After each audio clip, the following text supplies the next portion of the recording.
Oh, praise to the Most High. So tonight's topic is called Pray for Vengeance. Pray for vengeance. We must pray for vengeance, of course. Oh, praise to the Lord.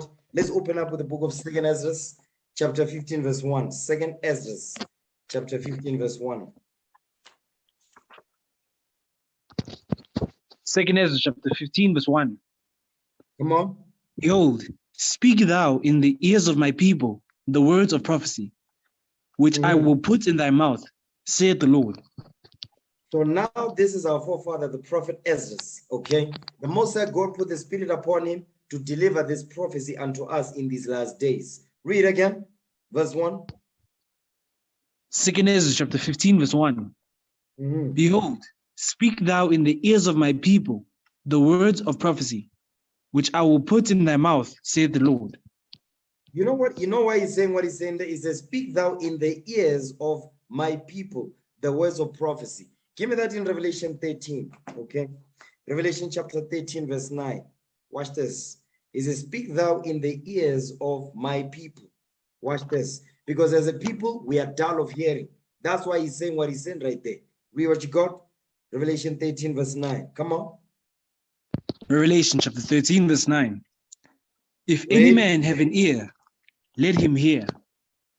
You see what he's saying? If any man have an ear, let him hear. If you've got spiritual ears open, you're going to receive spiritual things. Give me that in the book of Hebrews, chapter 5. Hebrews, chapter 5, verse 11. Okay, read that.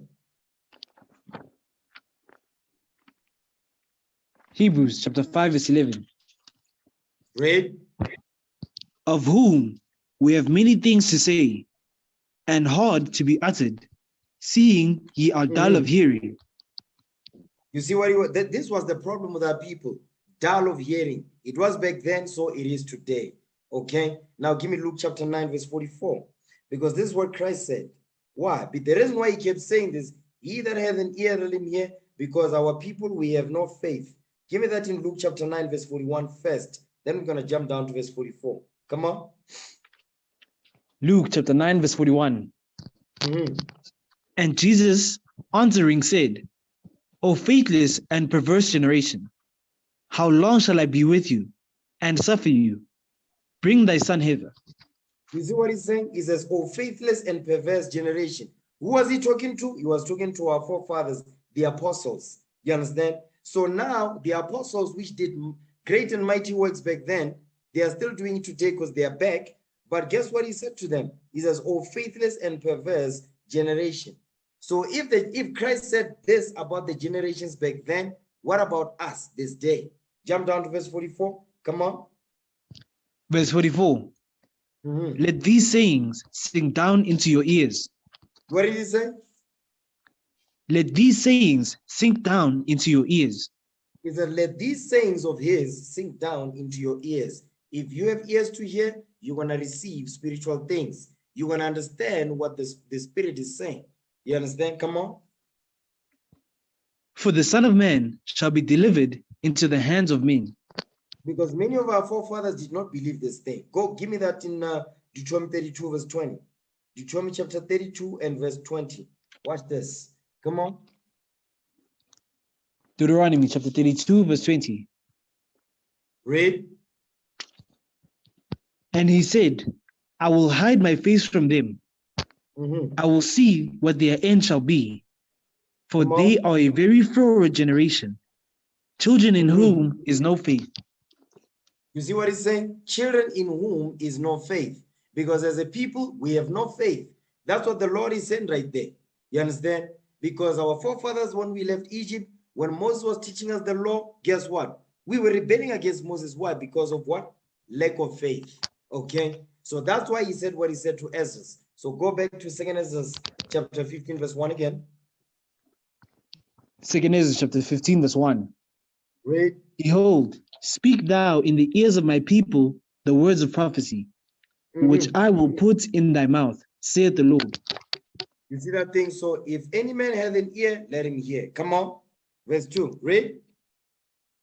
And cause them to be written in paper, for they are faithful and true. Cause them to be written in the Bible. That's what is called today. Okay?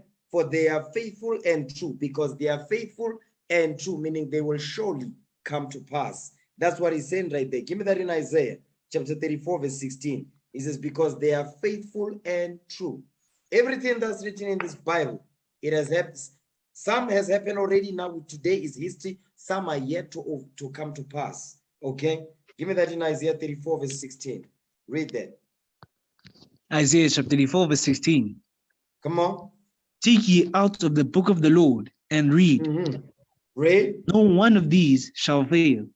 You see what he's saying? No one of these shall fail. Meaning the laws that are written in this book, none of them are going to fail. The words in the Bible, they will not fail. They will surely come to pass. Come on. None shall want her mate. For my mouth it hath commanded. Come on. And his spirit it hath gathered them. And his spirit it hath gathered them. The spirit of the Lord had gathered the words of this book together. Okay? That's what he's saying right there. Go back to where he was at now. 2 Ezra chapter 15, read verse 3 now. Come on. 2 Ezra chapter 15, verse 3. Read. Fear not the imaginations against thee. Let not the incredulity of them trouble thee that speak against thee. Because when we go out to prophesy to our people, to pray for vengeance, pray for the destruction of our enemies, they don't believe that thing. Instead, they speak against us. The Lord says, fear not the imagination against thee. Because our people, they imagine evil against us when we read the words of God as it is written. You understand? It says, let not the incredulity. What does the word incredulity mean?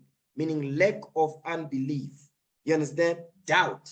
Because that's what our people have in their minds. They are doubtful. He says, don't let their unbelief trouble you. You understand? That speak against thee. So understand, the people are going to speak against you. You will be evil spoken of when we keep these laws in these last days. So it was back then, so it is today. Come on. Verse 4. Read. Verse 4. For all the unfaithful shall die in their unfaithfulness. You see what the Bible is saying? For all the unfaithful, meaning our people that don't believe what is written in this book, the Lord says they're going to die in their unfaithfulness. They are going to die in their sins. That's what he's saying right there. Okay? 2 Ezra 16, verse 35. 2 Ezra chapter 16, verse 35. Read what you got. Come on. 2 Ezra chapter 16, verse 35. Hear now these sayings and understand them, ye servants of the Lord. You see what he's saying? He says, hear now these things and understand them, ye servants of the Lord. Give me that in Leviticus 25, verse 55. Hear now these things. What things? The words of the prophecy. The words of prophecy that we read in 2 Ezra 15, verse 1 through 4.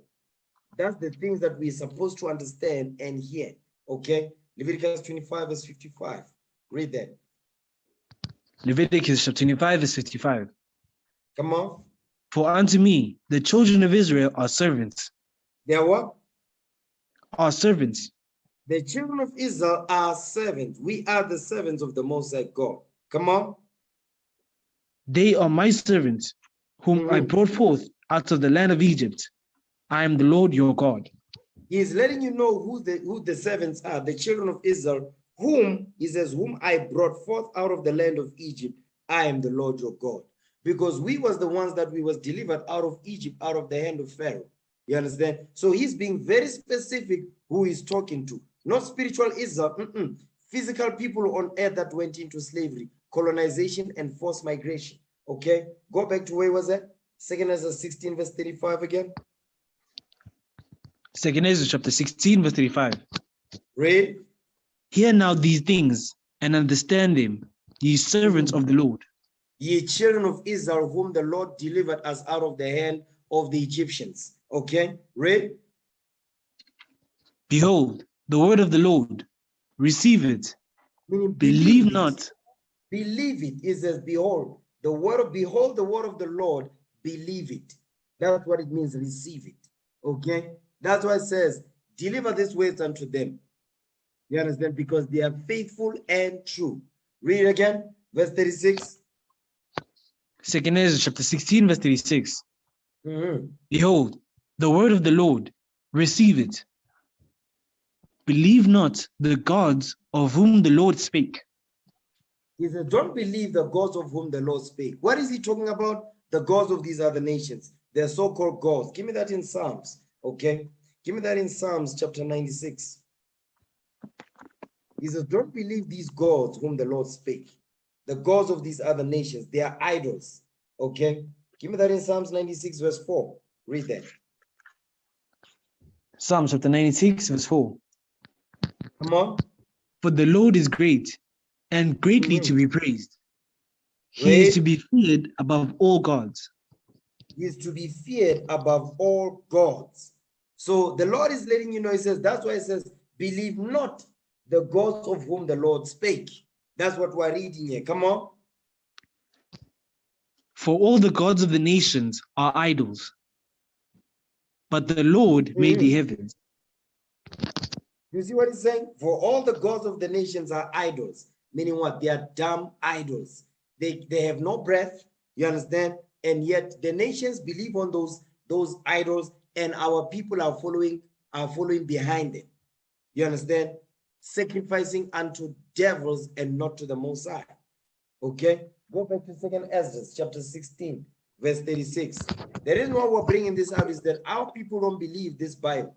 Our people don't believe the things that are written in it, or despite all the evidence, all the historical proof that we present unto them, they still don't believe it. But the Lord says, teach them anyway, so that it can be a witness against them in the day of judgment. Read what you got. 2nd Ezra 16, verse 36. Come on. 2nd Ezra chapter 16, verse 36. Mhm. Behold, the word of the Lord, receive it. Believe not the Mhm. gods of whom the Lord spake. Jump down to verse 40. Come on. Verse 40. O my people, hear my word. Make you ready to the battle. And in those evils, be even as pilgrims upon the earth. You see what the Lord is saying? The Lord is saying, this is not your rest. This is not our rest, brothers and sisters. We're here to pay for our prison sentence. He says, all my people, hear my word. Make you ready to the battle. In those evils, be even as pilgrims upon the earth. Meaning the evils that will come upon us for breaking God's commandments. He says, in those evils, he says we must even be as pilgrims upon the earth, refugees. You understand? Ready to go at any time, because this is not our rest. Give me that in Micah 2, okay? Micah chapter 2. Micah 2 and verse 10. Read that. This is not our rest. That's why it says we must be as pilgrims upon the earth. Read what you got. Come on. Micah chapter 2, verse 10. Read. Arise ye and depart, for this is not your rest. You see what he's Because saying? He says, arise ye, hold on. Arise ye and depart. Arise out of sleep. Wake up out of sleep, Israel. Okay? And depart. Meaning what? Separate yourself from these heathens and their customs, for this is not your rest. Because this is not our rest. That's why it says we must even be as pilgrims upon the earth. Go ahead. For this is not your rest, because it is polluted. It shall destroy you, because it is polluted. Because this place is polluted. You understand? Because we are a colony. We are a colonial state here in Mzansi, South Africa. We are a British colonial state. You understand? And America comes out of Britain. They all work together to enslave us, to make us to pay colonial tax. You understand? While they are robbing us on a daily basis of our resources. Read again. Verse 10. Come on. Micah chapter 2, verse 10. Arise ye and depart, for this is not your rest, because it is polluted. It shall destroy you, even with destruction. You see what the Lord is saying? He says, we must not rest here. We must be as pilgrims upon the earth, because this place is polluted with what? Sin, Christianity, wickedness, okay? Islam, you understand? Democracy. It shall destroy you even with a sword destruction. So the Lord is warning us. You understand? So go back to where was that? 2 Ezra 16 verse 40. Read that again. 2 Ezra chapter 16 verse 40. Read. O my people, hear my word. Make you ready to the battle. It says what? Make you ready to the battle. Make you ready to the battle. Go ahead. And in those evils, be even as pilgrims upon the earth. He says we must be as pilgrims upon the earth. But watch this. He says we must what? We must be ready to the battle. Watch this. Give me that in 2 Ezra chapter 7, verse 56. 2 Ezra chapter 7, verse 56. Read that. 2 Ezra chapter 7, verse 56. Read. For while we lived and committed iniquity, we considered not that we should begin to suffer for it after death. He says, while we lived and committed iniquity, because we committed sin upon this earth until we were brought into this truth to repent. Okay? He says, we considered not that we should begin to suffer for it after death. Now that's a hard saying. Because after death, your flesh will be destroyed. Guess what? Your spirit will suffer after death. You understand? That's eternal damnation. That's eternal death. Go ahead. Then answered he me and said, this is the condition of the battle. Which this man? Is the what? This is the condition of the battle. This is the condition of the battle that Ezra is talking about in 2 Ezra chapter 16, verse 40, when it says, make you ready to the battle. What are you fighting for? You are fighting for deliverance. You understand? You are fighting for your soul to be delivered as well. So that when your body gets destroyed, because guess what? If we don't survive this, guess what? We're going to suffer eternal death. You understand? The lake of fire. None of us want that. Okay? That's what he's saying here. Says, then answered he me and said, this is the condition of the battle. What is the battle? Read verse 56 again, so we understand. Read.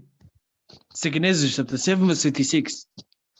For while we lived and committed iniquity, we considered not that we should begin to suffer for it after death. Because that's not, our people don't think like that. They only think that you only live once, YOLO. No. That's not in the Bible. You live, you die, the Lord brings you back. There is no escaping the Lord's judgment. Okay? That's the condition of the battle.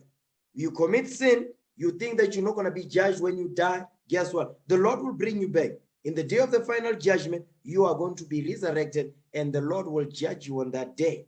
Okay, come on. Then answered he me and said, this is the condition of the battle, which man that is born upon the earth shall fight.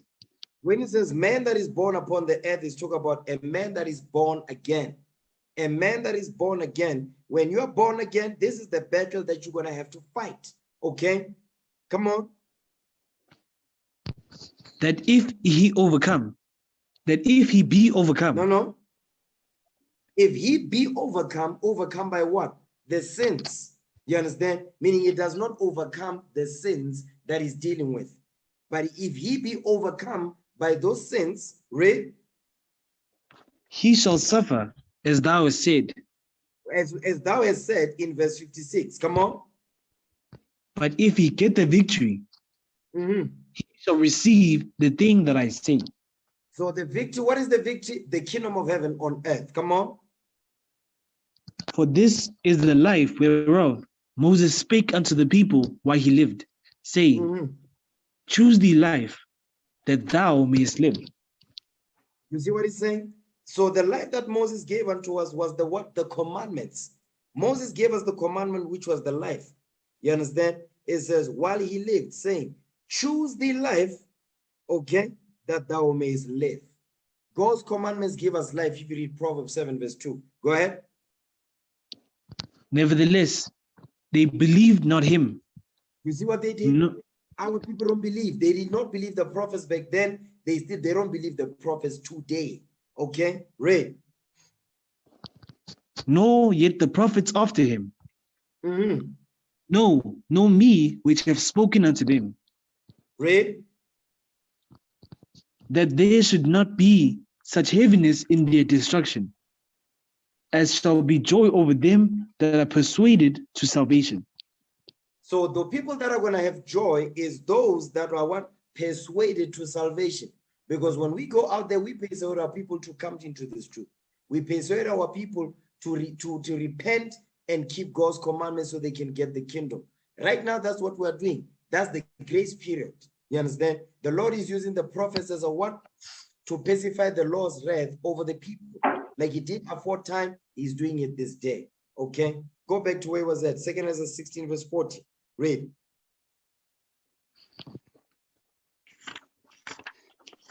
Second Ezra chapter 16 verse 40. O my people, hear my word. Make you ready to the battle, and in those evils be even as pilgrims upon the earth. Because this is not our rest. That's why it says, be as pilgrims upon the earth, because this is not our rest.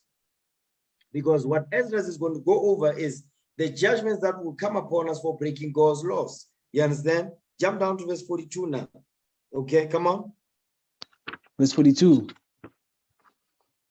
He that occupieth merchandise, as he that hath no profit by it.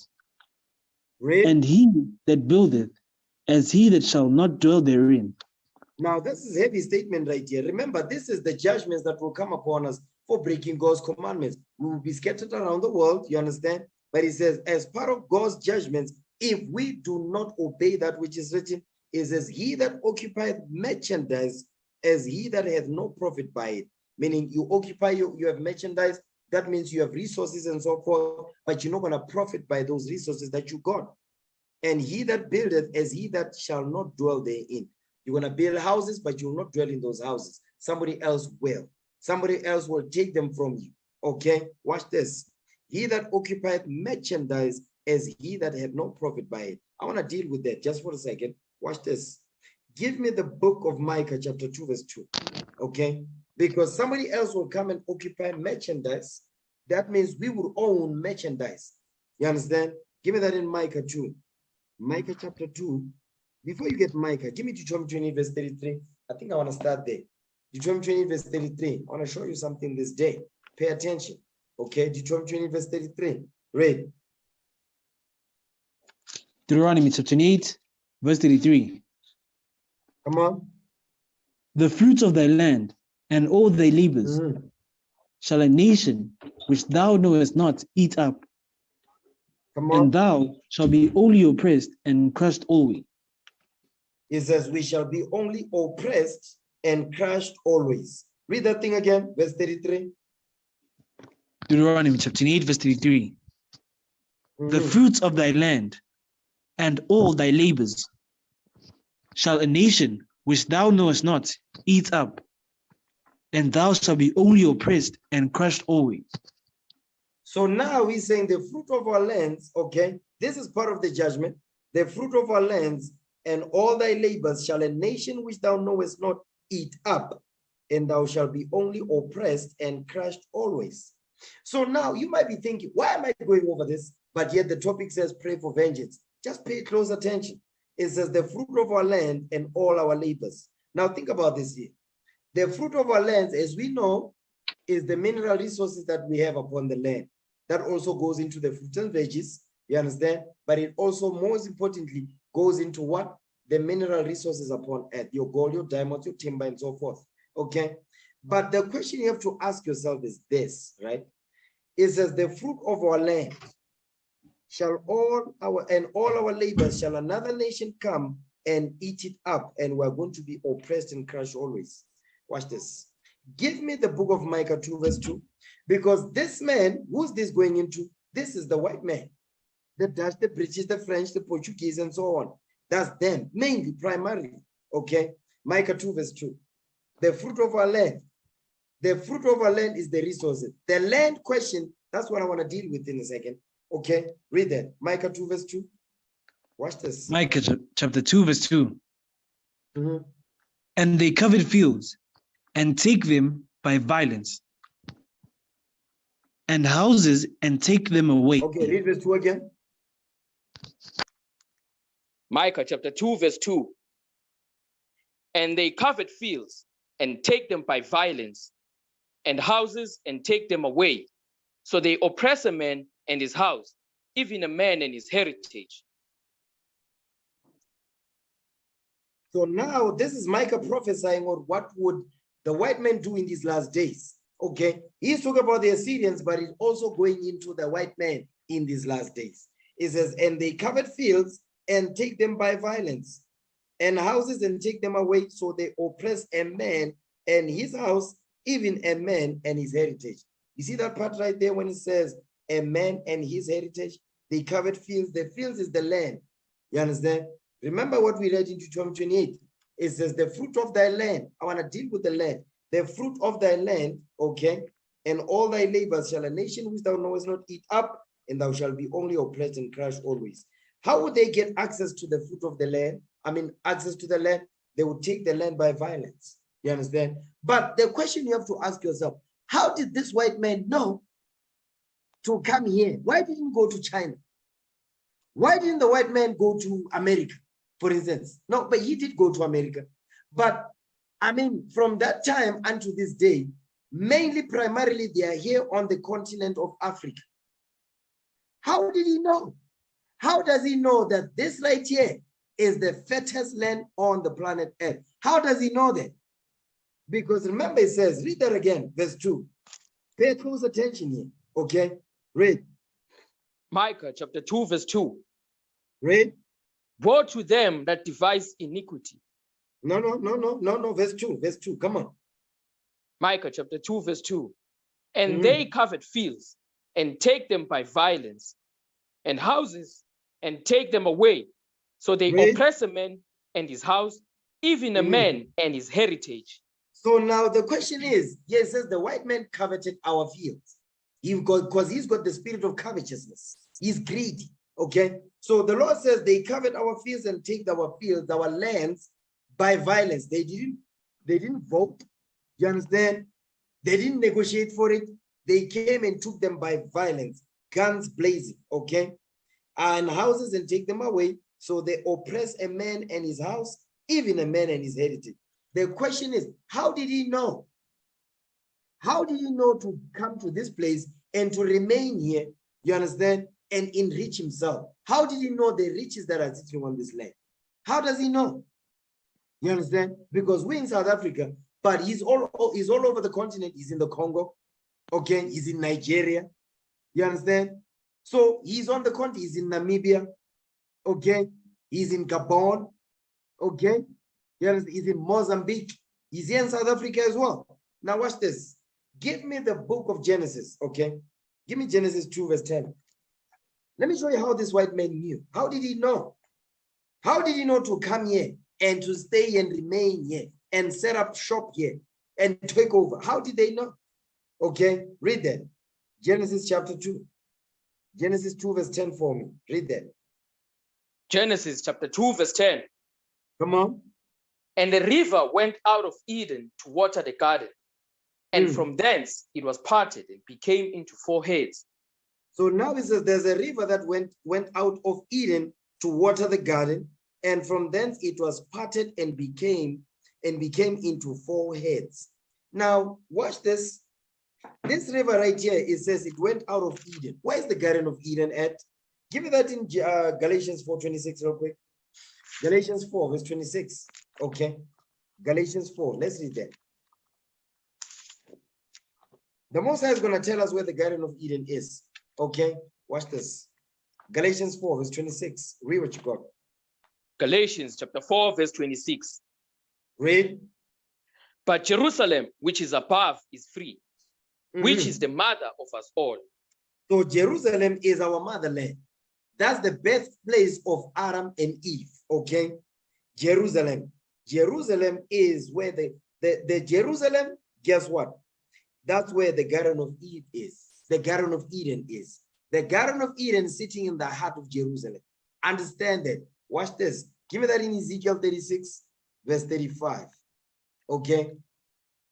The Garden of Eden is sitting in the heart of Jerusalem. Watch this. Ezekiel 36, 35. Read what you got. Come on. Ezekiel chapter 36, verse 35. Read.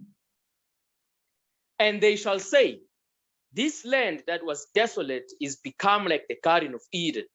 You see that thing? This land that was desolate is become like the Garden of Eden. Ezekiel is letting you know in the spirit where the Garden of Eden is, in the land of Jerusalem, which is the mother of us all. Read again.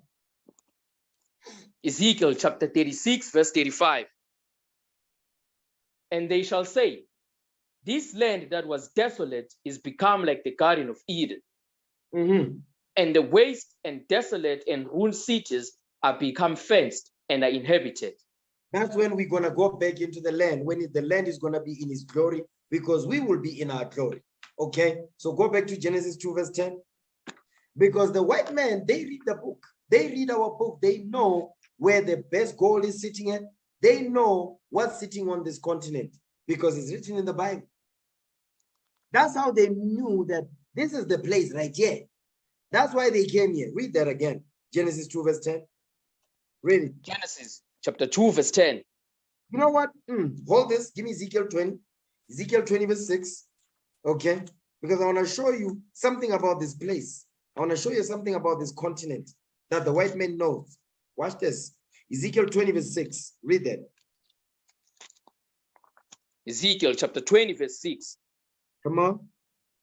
In the day that I lifted up mine hand unto them to bring them forth of the land of Egypt into a land that I had espied for them, flowing with milk and honey, which is the glory of all lands.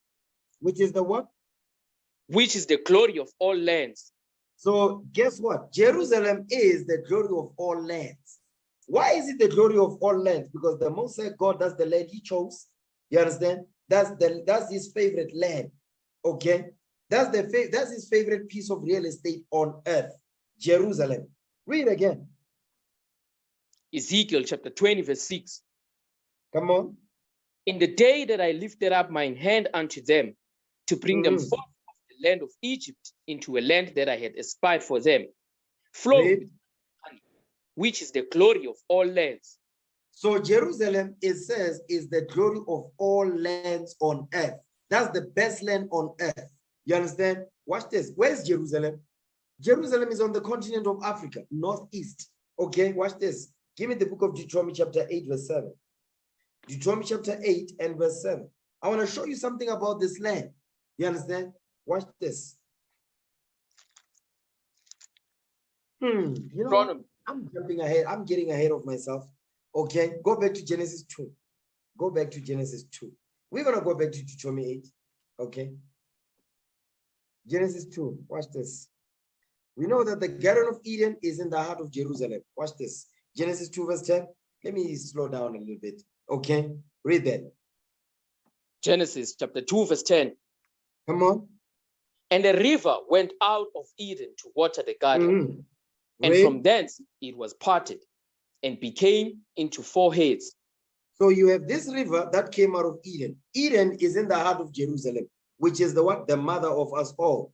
That's where Adam and Eve was. Okay. So now it says there's a river that went out of Eden. Give me that in Joshua chapter 3, verse 15. Let's see what river is he making reference to. He says there's a river, okay, that came out of the Garden of Eden and watered the garden, okay, and from thence it parted and became into 4 heads. Okay, read that. Joshua 3:15. Come on. Joshua chapter 3, verse 15. Go ahead. And as they that bear the ark were come unto Jordan, and the feet of the priests that bear the ark were dipped in the brim of the water, for Jordan overfloweth all his banks all the time of harvest. Read again. Joshua chapter 3, verse 15. And as they that bear the ark were come unto Jordan, and the feet of the priests that bear the ark were dipped in the brim of the water, for Jordan overfloweth all his banks all the time of harvest. He says, Jordan, watch this. Give me the book of Genesis 15. Okay, give me Genesis 15, verse 18. Read that. Genesis chapter 15, verse 18. In the same day the Lord made a covenant with Abram, saying, unto thy seed have I given this land, from the river of Egypt unto the great river, the river Euphrates. That river of Egypt right there, that's the Jordan River that we're reading about in Joshua. The river of Egypt, that's the Jordan River. Okay, go back to Joshua 3:15 now. Joshua chapter 3, verse 15. Read that. Joshua chapter 3, verse 15. And as they that bear the ark were come unto Jordan, and the feet of the priests that bear the ark were dipped in the brim of the water, for Jordan overfloweth all his banks all the time of harvest. It says, Jordan overfloweth all his banks all the time of harvest, because the Jordan River is that river that parted into 4 heads. Okay, jump up to verse 13. Watch this. Joshua chapter 3, That's verse the river 13. of Egypt right there. Come on. Joshua chapter 3, verse 13. And it shall come to pass, as soon as the soles of the feet of the priests that bear the ark of the Lord of all the earth, shall rest in the waters of Jordan, that the waters of Jordan shall be cut off from the waters that come down from above, and they shall stand upon an heap. They shall stand upon an heap. Okay, this is during the time of Joshua. Come on, read. And it came to pass, when the people removed from their tents to pass over Jordan, and the priests bearing the ark of the covenant before the people. Read. And as they that bear the ark were come unto Jordan, and the feet of the priests that bear the ark were dipped in the brim of the water, for Jordan overfloweth all his banks all the time of harvest. So it says, because Jordan overfloweth all his banks, that's the key right there. For Jordan overfloweth all his banks all the time of harvest. Watch this. Go back to Genesis 2 now. Genesis 2. Let's put the pieces together. Genesis chapter 2, read verse 10 again. Genesis chapter 2, verse 10. And a river went out of Eden to water the garden, and from thence it was parted, and became into 4 heads.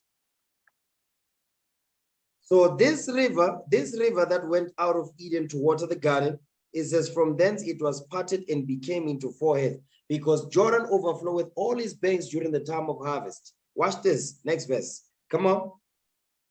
The name of the first was Pison, that is which compasses the whole land of Havilah, where there is gold. Where there is what? Where there is gold. So Pison, that's the White Nile. Pison is the White Nile. You can just Google it. Pison is the White Nile. So guess what? It says where there is gold. Okay, where there is gold. Keep reading.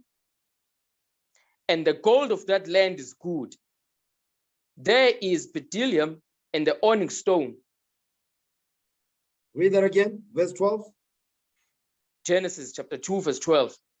And the gold of that land is good. There is bdellium and the onyx stone. It says the gold of that land, the land of Havilah, it says is good. There's bdellium and the onyx stone. So now what you're looking at is, what you are reading here is telling you where the best gold is going to be found. You understand? It's giving you the map. That's why the white man cannot leave this place. Okay? Because he knows where the gold is, where the minerals is, where the best minerals are. Remember, it says it is the glory of all lands.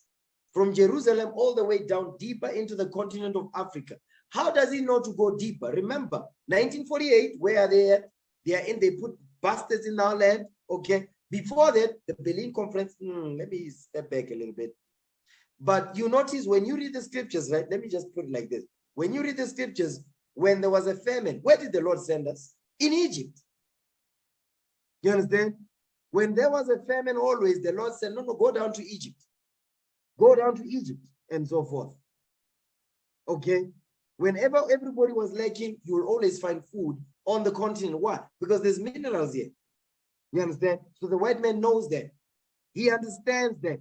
That's why he's here. Okay? You don't want to leave. Watch this. Let me share my screen so you can see. Okay? Now, read 10 and 11 together. Come on. Genesis chapter 2, verse 10. And the river went out of Eden to water the garden, and from thence it was parted and became into 4 heads. It became into 4 heads, Biron. The name of the first is Pison. That is it which compasses the whole land of Havilah, where there is gold. Great. And the gold of that land is good. There is bdellium and the onyx stone. This is Pison. This is Pison right here. You see what Pison empties in? It empties into the Persian Gulf. Okay, you've got Pison right there. Eden. They even know where Eden is, because guess what? This white man, they read the scriptures. Don't think the white man is dumb. He's not dumb. Okay, now read the next verse. Come on. And the name of the second river is Gihon. That's Gihon right there. That's the Blue Nile. Okay, come on. The same is it that compasses the whole land of Ethiopia. You see that thing right there? Gihon. This is Gihon right here. Okay, you see it's to Cush. That's Ethiopia. Go ahead. And the name of the third river is Hiddekel. That is it which goeth toward the east of Assyria. And the fourth river is Euphrates. Euphrates. Now you've got the Hiddekel is the Tigris River. So you've got Tigris right there. Let's get Sirach 24 real quick. I didn't want to spend some time there because there's some places I want to go. Okay, give me Sirach 24. Okay, Sirach 24, verse 25. Read that. Ecclesiasticus chapter 24, verse 25. Read. He filleth all things with his wisdom, as Pison and as Tigris in the time of the new fruits. You see that thing? In the time of harvest. That's why you see that you've got Pison, you've got what? You've got Tigris. Tigris is Hiddekel. Keep reading. Watch this. Come on. He maketh the understanding to abound like Euphrates. That's and the as Euphrates Jordan. right there. Hold on. So that's the Euphrates right there. Okay, read. And as Jordan in the time of the harvest. You see, he's telling you right there, the river that is actually watering that's watering the 4 rivers that parted into 4 heads. That's the Jordan River. It's right there. Okay, so let's go back. Go back to Genesis 2. Genesis chapter 2 and verse 14 again. Genesis chapter 2, verse 14. Read. And the name of the third river is Hiddekel. Which is the that Tigris is it River. which goeth toward. So the Hiddekel is the Tigris River. Come on. That is it which goeth toward the east of Assyria. And the fourth river is Euphrates. And the fourth river is Euphrates. But what I'm just giving you an example. Remember what we read in Ezekiel. It says, Jerusalem, it is the glory of all lands. But guess what? Whenever there was a famine, you understand, the Lord always sent us to go deeper into the continent to find food. And that's exactly what we did. Why? Because there's mineral resources here. Okay? This land is rich and is fertile, and you'll never finish the resources on this continent. That's why the continent of Africa feeds the whole earth. You understand? That's why the nations will never leave here, because they know what's sitting underneath. They understand that because they read our book. Give me that in Deuteronomy now, chapter 8, verse 7. Give me that now. Okay, come on. Deuteronomy chapter 8, verse 7. Read. For the Lord thy God bringeth thee into a good land, a land of brooks of water, of fountains and depths that spring out of valleys and hills. So the Lord is giving us the blueprint. This is the one. This is the land that floweth with milk and honey, the glory of all lands. Read on. A land of wheat and barley and vines and fig trees and pomegranates, a land of oil, olive, and honey. Come on. A land wherein thou shalt eat bread without scarceness. Stop right thou there. shalt. Hold on. What did he say? a land wherein thou shalt eat bread without scarceness. It says, a land wherein thou shalt eat bread without scarceness. Meaning what? The resources will never be finished on the continent. They will never be finished. That's what the Lord is telling you right there. A land wherein thou shalt eat bread without scarceness. Read. Thou shalt not lack anything in it. A land whose stones are iron, and out of whose hills thou mayest dig brass. You see that thing? You see what? That's what the Lord is telling you what's on the continent. He's letting you know. First and foremost, Jerusalem, our homeland, and deeper into the continent where we are scattered, which is where we are now. But the key is, he's letting you know right there, a land wherein thou shalt eat bread without scarceness, thou shalt not lack anything in it, a land whose stones, you understand, are iron, out of whose hills thou mayest dig brass. That's why there's a lot of mining companies here. You understand? They are mining gold, they are mining oil, diamonds, timber, so on and so forth. There's a lot of precious metals and stones that are sitting on the ground. You understand? They know about this stuff. That's why they never leave here, because it is the glory of all lands. Jerusalem first and foremost, and deeper into the continent, which is where we are. Now, go back to Deuteronomy 28, verse 33. So we understand, okay? Deuteronomy chapter 28, verse 33. Come on. The fruit of thy land and all thy labors shall a nation which thou knowest not eat up, and thou shalt be only oppressed and crushed always. You see what he's saying? The reason why we are oppressed and crushed always is because of what? Is because of what? Because of the mineral resources that are sitting here that will never be finished. You understand? A land that will have bread without scarceness. A land that you may dig brass upon it. The stones are made out of brass and so forth. That goes into the gold, the diamond, the platinum. You understand? The precious stones and pearls and so forth, because they know what's sitting on here. They know what's underneath. You understand? Now watch this. You see that part right there? It says, the fruit of thy land. In order for them to get to the fruit of the land, they have to get access to the land. For them to get access to the land, they need to know what's on it. And that's how what I showed you. This is how they know what's sitting on the land, because they read the Bible. They understand the blessing that the Lord put upon the sons and daughters of Jacob, us, the 12 tribes of Israel. The white man knows that. And all these other nations that are working together with him, they know that too. Okay, watch this. Now go back to 2nd Ezra now, chapter 16, verse 42. 2nd Ezra 16, 42. 2nd Ezra chapter 16, verse 42. Read. He that occupieth merchandise, as he that hath no profit by it. Read. And he that buildeth, as he that shall not dwell therein. So now you understand. It says, he that occupieth merchandise. Who's the he? That's us. Okay, because the white man would know what's sitting under the underground. He would know that.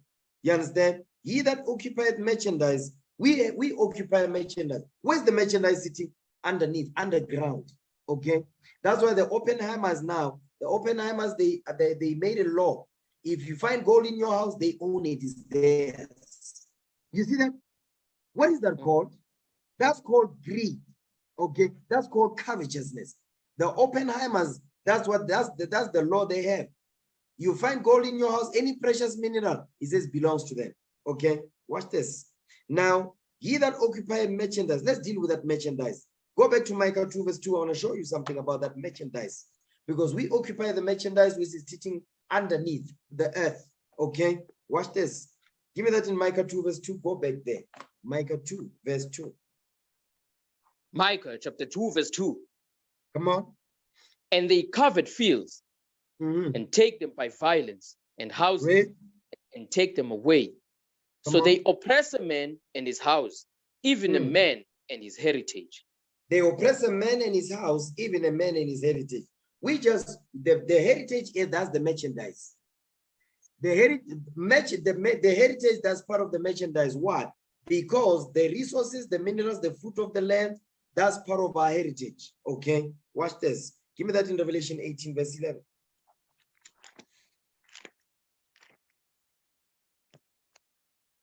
Revelation chapter 18, verse 11. Read. And the merchants of the earth shall weep and mourn over her. For no man buys their merchandise anymore. You see that the key is the merchants. Who's the merchants? The corporations, big business, countries doing trade with other countries, particularly the United States of America. But the reason why America is rich, where do they get their riches from? They get them from this continent. America comes to the continent of Africa, they starve us out. They live with our riches, our heritage that God gave unto us. Okay? And these nations, they are working together with this white man. America, Babylon the Great. Read again, verse 11. Revelation chapter 18, verse 11. And the merchants of the earth shall weep and mourn over her, for no man buys their merchandise anymore. No man buys their merchandise anymore because America is going to be wiped out. Okay? So the merchants, they deal with merchandise. Okay, come on. The merchandise of gold. You see that? Silver. That's what we, hold on, that's what we read in Genesis 2, verse 10 down to verse 14. Deuteronomy chapter 8, verse 7. Yes, that's what this is going into. Because they know, they read our book, they know where the best stuff is. Because that's our heritage. That's part of our heritage. Come on. The merchandise of gold and silver and precious stones. Read.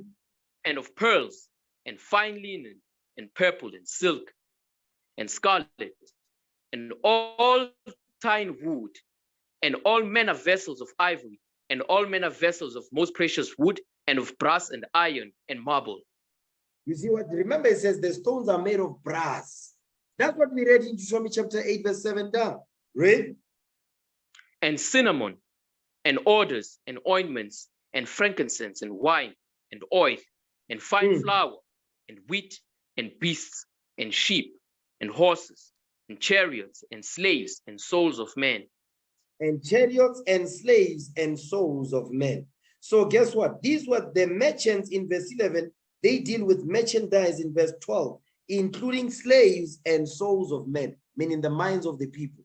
So guess what? That's a proper thief. The thief comes to your house. Guess what? The white man, the way he steals the land. You understand? They steal the whole continent. They divide the continent up to divide us so we hate each other. Okay? And not only that, they steal the resources upon the land after they made the divisions. Then what do? They enslave the people. After they enslave the people, guess what? They also have to do what? They also have to enslave the minds of the people, how the people think. So they have to have full control of the people, the lands that, and their resources and the lands that they own, their houses too. You understand? So they control everything about that person's life, including their minds, the way they think. That's why he says slaves and souls of men.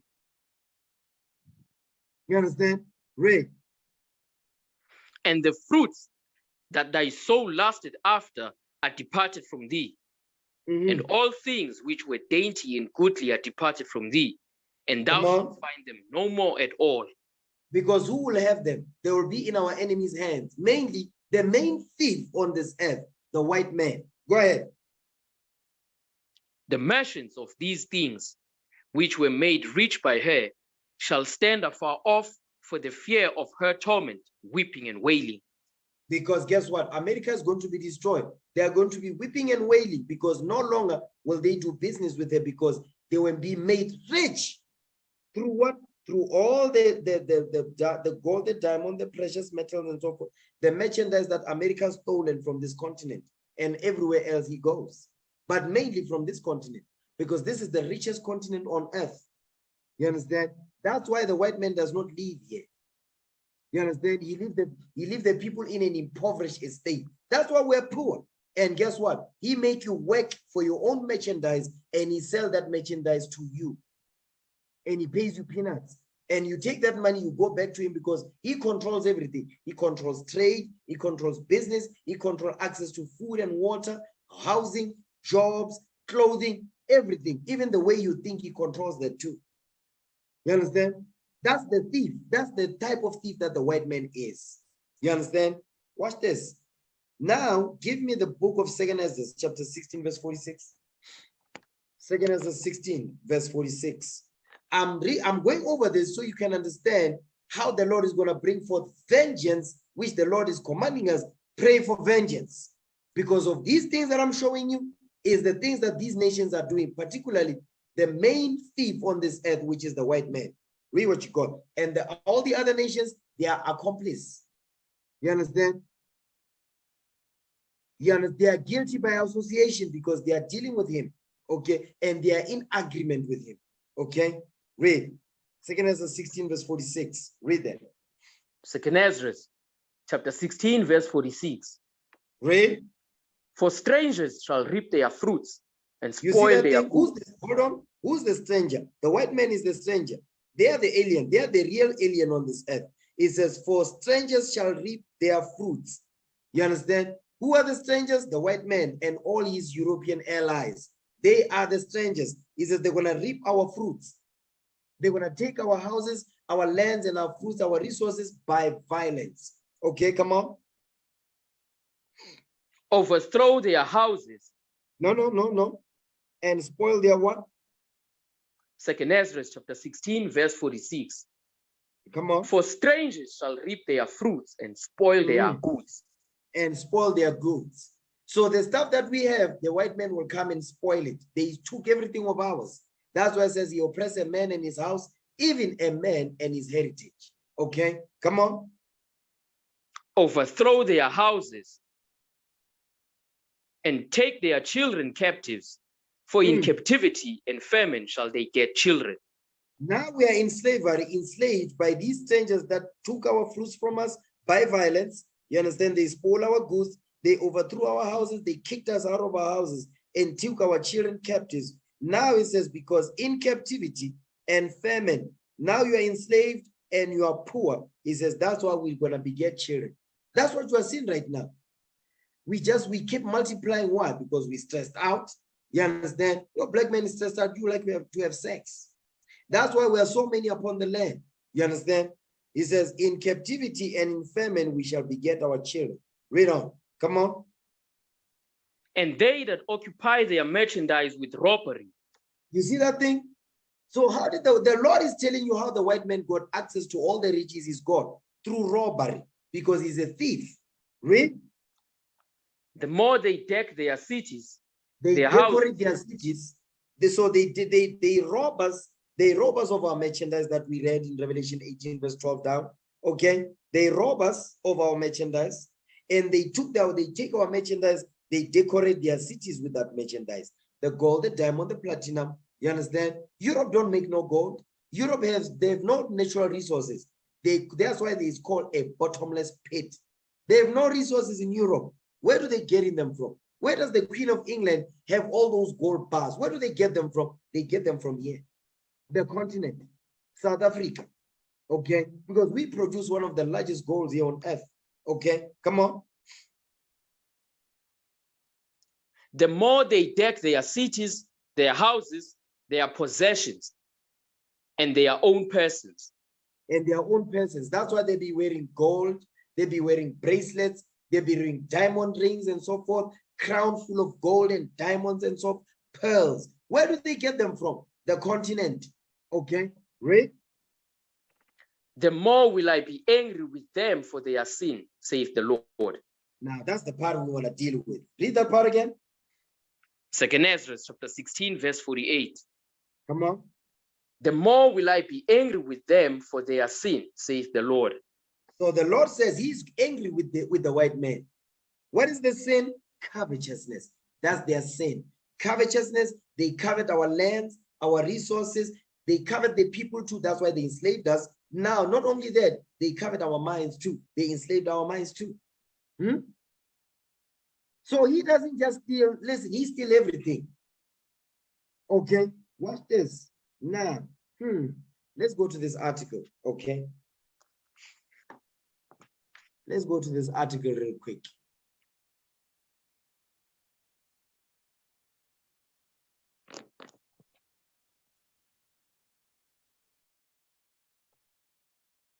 Yes, that's it right there. That's it right there.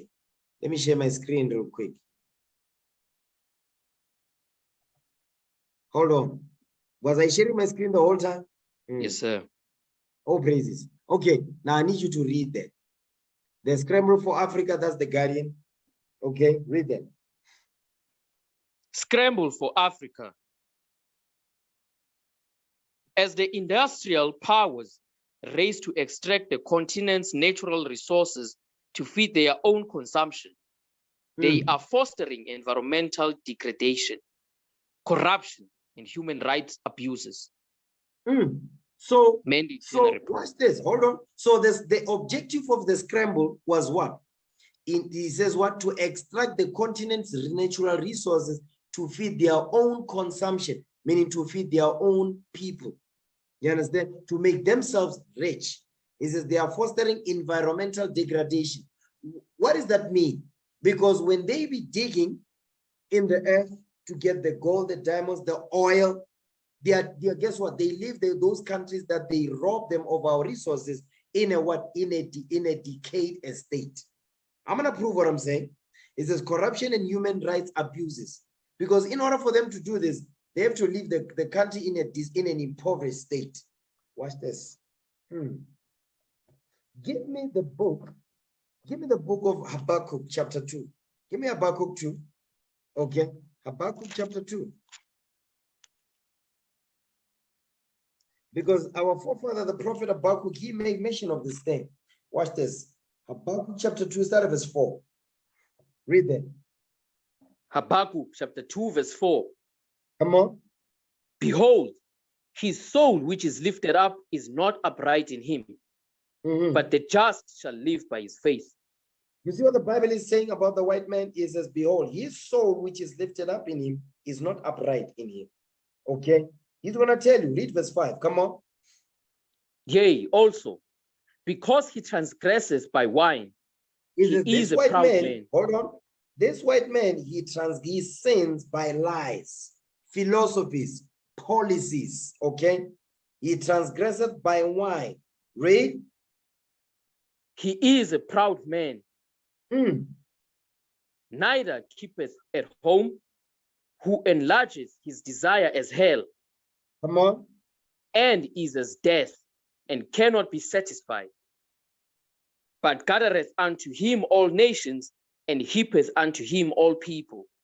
You see what the Bible is saying? It says he transgresseth by wine. Get that in Micah 2 verse 11 real quick. So we see what the wine is.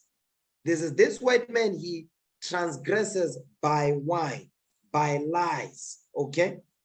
Read Micah 2 verse 11. Come on. Micah chapter 2 verse 11. Read. If a man walking in the spirit and falsehood do lie, saying, I will prophesy unto thee of wine and of strong drink, he shall even be the prophet of these people. So now he's become a prophet of the people that he conquers. You understand? They see him as a sage. Why? Because it says what? He says he comes with the spirit of falsehood and lies. And is I will prophesy unto thee of wine, which goes into the falsehood, and a strong drink, because our people, he leaves the people what? He leaves the people, he puts spells on the people. That's what he does. What is the spell? Democracy and religion. That's what he leaves behind. Okay? He shall even be the prophet of these people. Now let's go back. Habakkuk 2, verse 5 again. Habakkuk chapter 2, verse 5. Come on. Yea, also, because he transgresses by wine, he is a proud man. He transgressed by lies, and he's a proud man because he hates the Bible. He hates the laws that are written in this. That's why he's breaking these laws. He's covetous because he's got a covetous spirit. Okay, come on. Because he transgresses by wine, he is a proud man, neither keepeth at home. They are in everybody's land. They are in everybody's land, policing the people in those lands and dictating to them what they can and cannot do, where they can fly their planes or not. So he dictates, he's a dictator. When he comes through, he controls everything, even how they do business in their own country. He's gonna have a hand in it. You understand? He controls trade and so forth of these other countries. So that's why it says, neither keepeth at home. And when he's not in his own home, wait, what is he doing? What does he do? Come on, who does what? Who enlarges his desire as hell. he enlargeth his desire as hell. So he leaves the people in a hellish state. He leaves the people in an impoverished state, in captivity. That's what the hell is going into. And is as what? And is as death. And is as death. So he leaves the country in an impoverished state. That's why he says environmental degradation, because what does the white man goes to all these countries? He's looking for what? He's looking for treasure, their resources, their riches. That's why it says enlargeth his desire, meaning his spirit of covetousness will be enlarged. And when he leaves those places, he will leave them in a hellish state and is as death. And he kills the people. He kills the land that he takes the resources from. He kills the people also. You understand? And cannot be satisfied. Meaning he's greedy.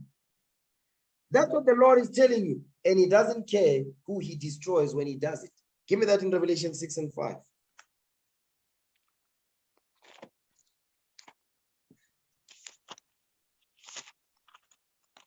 Revelation chapter 6, verse 5. Come on. And when he had opened the third seal, I heard the third beast say, "Come and see." And I beheld, and lo, a black horse. The black horse makes reference to us, the dark nations. The black horse is referencing us, the dark nations. We are the black horse. Go ahead. And he that sat on him had a pair of balances in his hand. So now you've got this white man that is sitting upon these dark nations. Meaning what? He's conquered them. He colonized them. You understand? He implemented the system of what? Colonization, imperialism. You understand? That's what those are the systems that are capitalism. That's what he implements when he arrives there. Okay. And he says, he that sat on him had a pair of balances in his hand. What are these pair of balances? Keep reading. Go ahead. And I heard a voice in the midst of the four beasts say, a measure of wheat for a penny, and 3 measures of barley for a penny. And see thou had not the oil and the wine. You see what he's saying? It says, you see, these are the 4 beasts, a measure of wheat for a penny. Okay? And 3 measures of barley for a penny. And see thou had not the oil and the wine. So what is this white man doing? He's controlling the way in which the countries do business. So because he'll come through and say, because this system right here is called the Bretton Woods system. The Bretton Woods system is when European nations and America, they decided how they are going to value the currencies of other nations. You understand? Based on what? Based on the value that is attached to them. Because they don't have no value, because they don't have no gold, they don't have no real natural resources, so they cannot attach value to their currency. So what do? They decide, you know what? We are the superpower. We're going to dictate how much your rent is worth.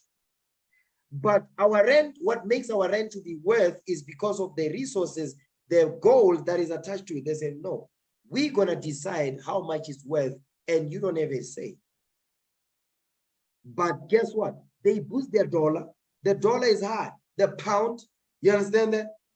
So that's what we're reading. The black horse, that's us. But there's this white man is sitting upon us, and he's dictating how we do trade. That's what verse 6 is going into. You understand? See, thou had not the oil and the wine, food shortages. That's why countries that he leaves them in a hellish state. Because what is he doing? He's greedy. He's reaping the resources and leaving the countries in a destroyed and a hellish state. That's what we're reading here. Okay, watch this. Now, keep reading. Now, go back to the article. Okay, I just wanted to explain that. Now, we're going to read through the article. We're going to go through it quick. You can read the article on your own. Okay, read that. Towards the end of last year, read that.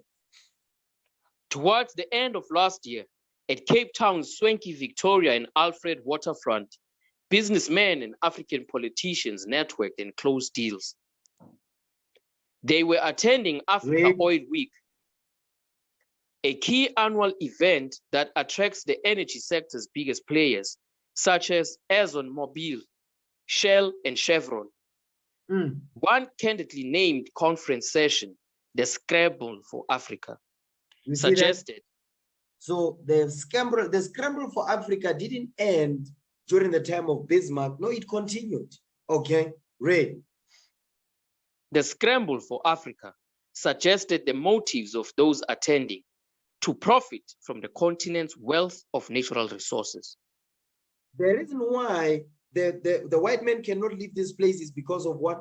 Is as they want to profit from the continent's wealth of natural resources. Okay, that's why they are here. That's what we read in Genesis 2 verse 10 down. Yes, keep going. With oil, gas, timber, diamonds, gold, coltan, and bauxite. And bauxite. You find that in the Congo. Coltan, you also find that in the Congo. Okay, diamonds, gold. Okay, we can find them here in South Africa. Go ahead. Coltan and bauxite. Africa is home to some of the largest deposits of natural resources in the world. You see that? Revenues from their extraction should provide funds for badly needed development, but instead have fueled state corruption, environmental degradation, poverty, and violence. That's what we read in Micah 2 verse 2. Come on. Rather than being a blessing, Africa's natural resources have largely been a curse. A curse to who? The people on the land. Because we're not profiting by it. Go back to 2 Ezra 16. I want to show you that. 2 Ezra chapter 16 verse 42 again. Okay, because we just read that. It says, Africa's natural resources have largely been a curse. Watch this. Read that, 2 Ezra 16 verse 42. Come on. 2 Ezra chapter 16 verse 42. He that occupieth merchandise as he that hath no profit by it, and he that buildeth as he that shall not dwell therein. So now we occupy merchandise, but we don't get no profit by that merchandise. We don't. And we're reading the natural resources here. This is the merchandise of gold that we read about in Revelation 18. Yes, he's talking about that. But we're not profiting by it. Okay, come on. The 19th century. The 19th century scramble for Africa saw the great powers rush to control land so they could exploit natural resources. You see that thing? That's the whole point of the scramble for Africa, was so that they can exploit natural resources. Go ahead. Today, there is a new scramble for Africa taking place. And the continent has again become a vital arena of strategic and geopolitical competition between the US, France, Britain, China, and India. You see that? That's the reason why you see the United States will not leave here. France, Britain, China is the new player now, and India. Because India was a bit quiet. Now they are making noise now. Why are they here? Because of the resources that are sitting upon this land. So you've got Babylon the Great. You've got France, which is part of the beast. You've got Britain, which is part of the beast. Then you've got China. Then you've got India. You've got Moab. You've got Persia. You've got Elam. All of which, they are not part of the 12 tribes of Israel. What are they doing? They are reaping the resources from the continent because they read our book. You understand? And the way they confuse our so-called leaders, who Cyril Ramaphosa and so forth, they say, no, we want to invest in your country. We want to revolutionize your country. We want to uplift the economic status of your country. But they are not doing that. How long have they been there? Have they been here? They've been here for more than 500 years. Guess what they're still doing? They are still reaping the resources. And the rich get richer, the poor get poorer. That's what's going on now. Okay? Come on. The key question for many is, will the exploitation of Africa's rich resources benefit anyone other than the continent's elites? You see that? The only reason why they're going to benefit the continent's elites, and the continent's elites don't think about our black brothers because they're just getting peanuts. The people that are making money, they are profiting off of this is the white man. US, France, Britain, China, India. They are the ones that are benefiting from this. And I'm going to prove what I'm saying. Give me Deuteronomy chapter 11, verse 23. I mean, Daniel 11, 23. Give me that.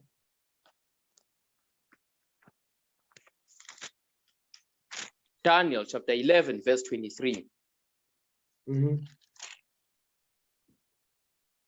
And after the league made with him, he shall work deceitfully. You see, the For league is the league of nations. You understand? The league goes into the Berlin Conference. The league goes into the Berlin Conference. It says after the league made with, that's the Berlin Conference of 1884, the 19th century. Okay, come on. For he shall come up and shall become strong with the small people. Because they are minority, we the majority, but guess what? He says he's going to become strong with the small people because they came with guns and blazing. And guess what? We was weak. Why? Because we broke the commandments. Okay, come on. He shall enter peaceably even upon the fattest places of the province. And he shall do that which... Because they came with Bible. Hold on. Wait, he says he shall enter peaceably upon the fattest places of the provinces. Because how did they, when they arrived, they sent missionaries in. They brought Christianity and white Jesus, and they used our Bible against us. You understand? And they gave us white Jesus and the cross. You understand? That's why it says shall enter peaceably even upon the fattest places of the province. What is the fattest places on earth? The continent of Africa. Go ahead. And he shall do that which his fathers have not done, nor his fathers' fathers. He shall scatter among them the prey and spoil the riches. Yea, and he shall focus his devices against the strongholds, even for a time. Because the Most High God has given this white man time to rule. But right now we are waking up. The white man's kingdom is coming to an end. Jump down to verse 27. Daniel chapter 11, verse 27. And both these kings' hearts shall be to do mischief, and they shall speak lies at one table. That's the Berlin Conference. They shall speak lies at one table. That's the Berlin Conference right there. Go ahead. But it shall not prosper, for yet the end shall be at the time appointed. Because this time will be at the time appointed. Which time? When Jacob is waking up in these last days, that's the time appointed for the white man's kingdom to be wiped out. Go ahead. Then shall he return into his land with great riches. You see that thing right there? Hold on. Wait. It says, then shall he return into his land with great riches. So guess what? The so-called the continent of Africa's elites is not talking about our Israelite brothers that are millionaires. No, that's nothing. That's peanuts. Okay, those are just crumbs that have fallen from the master's table. The Lord is telling you, says, then shall he return into his land with great. This white man will return back to his country. That's going back what? Russia. Okay, that goes into Europe, America. They're gonna go back to Europe, America, Russia, okay, with great riches. France, the Netherlands.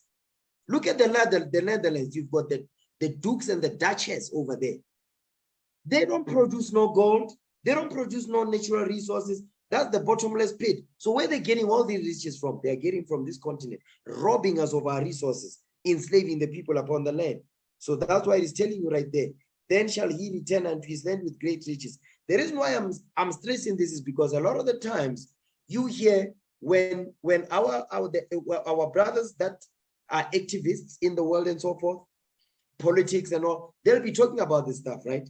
And the way the white man will shut down the argument is that, no, but you've got, but you're looking, Musholozi, he took 200 million, whatever the case may be. It says, no, Tokyo Sewale, hey, he's got money. Patrice Mutsipe, no. They have nothing. What they have is just peanuts. And they like to shut down their argument by bringing those brothers up.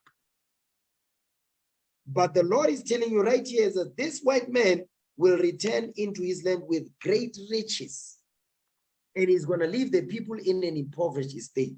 Our black brothers are not doing that with the peanuts they got. You understand? Read again, verse 28. Daniel chapter 11, verse 28. Read. Then shall he return into his land with great riches, and his heart shall be against the holy covenant. And he shall do exploits and return to his own land. You see what he's saying? He says, his shall be against the holy covenant, because what does the covenant say? The Lord, one of the laws in the covenant is that thou shalt not covet your neighbor's anything. Don't covet. Don't take your neighbor's landmark. Guess what? The white man did that. He violated all the laws that are in this book just so that he can satisfy his greed. It says he shall do exploits and return to his own land. The black man is not doing that. Don't talk to me about the so-called millionaires of Africa and all that. That don't mean nothing. That's pocket change. You understand? That's pocket change, because if there was rich, according to the scriptures, you know what, we would have our own currency and we would control it. But they don't have that power to do it. The white men still tell them how much worth is their dollar, how worth is their currency. So they don't have no power. You need to understand that. So whenever that argument comes down, you must shut it down with this verse right here. Now watch this. Yes, read that. Oil is perhaps the most important. Read that. Oil is perhaps the most important lure, with competition between foreign states and companies to secure resources so intense it attracts more than 50% of all foreign direct investment. You see that? It attracts more than, 50% of all foreign direct investments. Now I want to show you something. Jump down to read this last paragraph, this paragraph right here. Read that. First, there is the US. You know what? You know what? You know what? Let's just read that. Read according to, you can read the whole article on your own, because I still have a lot to cover. Come on. According to the UN World Investment Report, FDI inflows were concentrated in a few industries, notably oil, gas, and mining.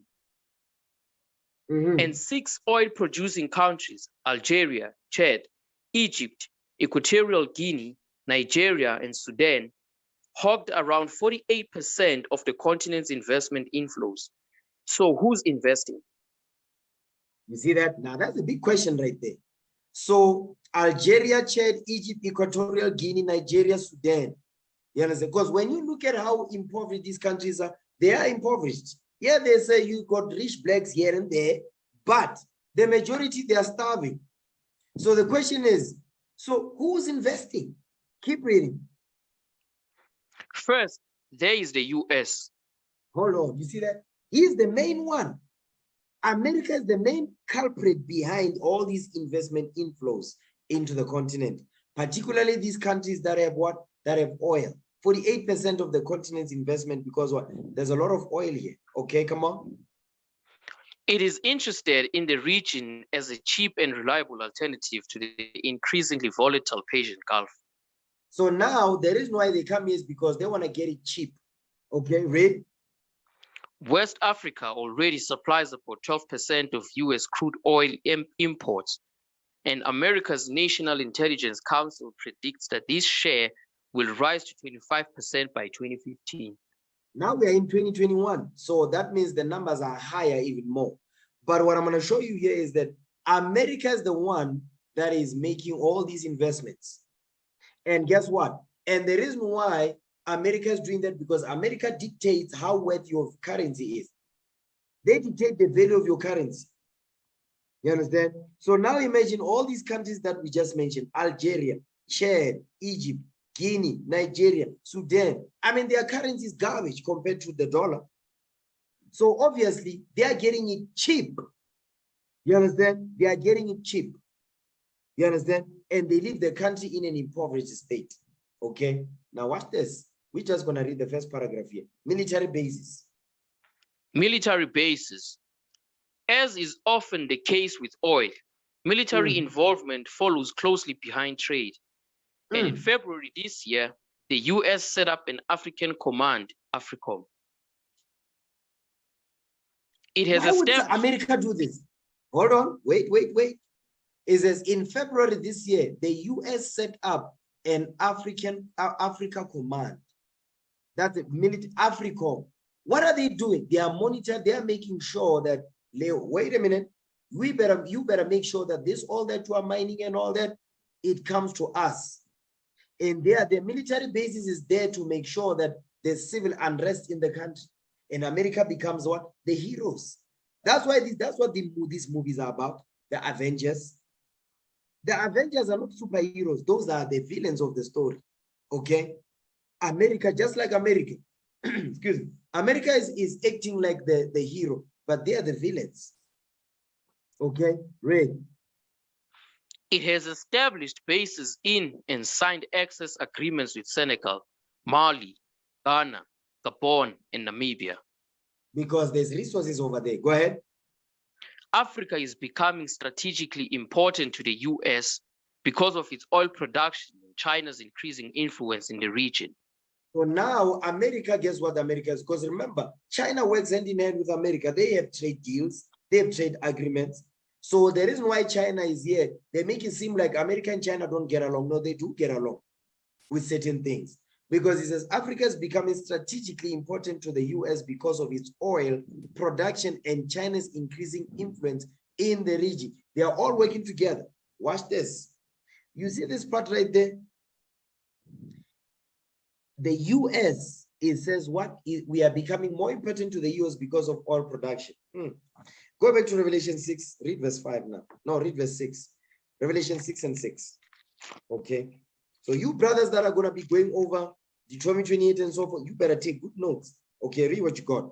Revelation 6 verse 6. Read that. Revelation chapter 6 verse 6. Come on. And I heard a voice in the midst of the four beasts say, a measure of wheat for a penny, and 3 measures of barley for a penny. And see thou had not the oil and the wine.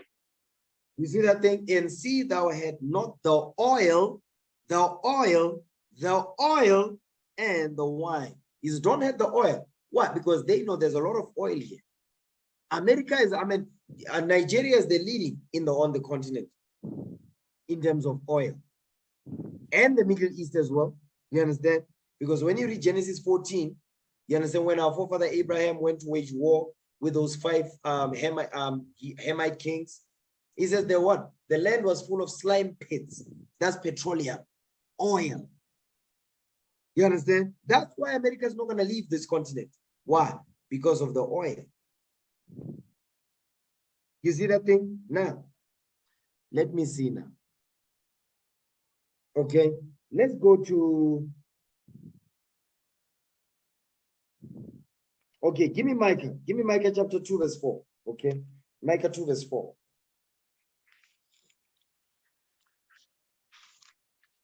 Micah chapter 2 verse 4.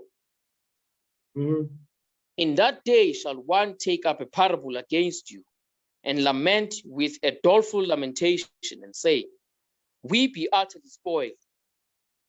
You know what? Start at verse 3. Micah 2 verse 3. Start at verse 2. We're going to read down. Micah 2 verse 2 all the way to verse 4. Read that. Micah chapter 2 verse 2. Come on. And they covered fields and take them by violence, and houses and take them away. So they oppress a man and his house, even a man and his heritage. That's why it says, who's benefiting from this? Who's benefiting? Obviously, it's not us, the Israel. We're not benefiting from these resources. Okay, come on. Therefore, thus saith the Lord, behold, against this family do I devise an evil, from which... Hold on, wait.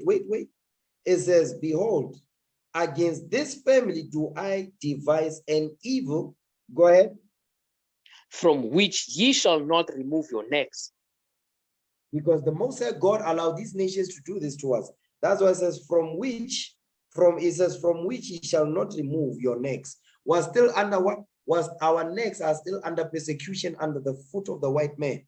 You understand? But the Lord says, the more they do this, the more I'll be angry with them. The Lord says he's going to judge them for what they're, meaning vengeance is coming for what they are doing to us. Okay, come on. Neither shall he go haughtily, for this time is evil. Because we are living in an evil time.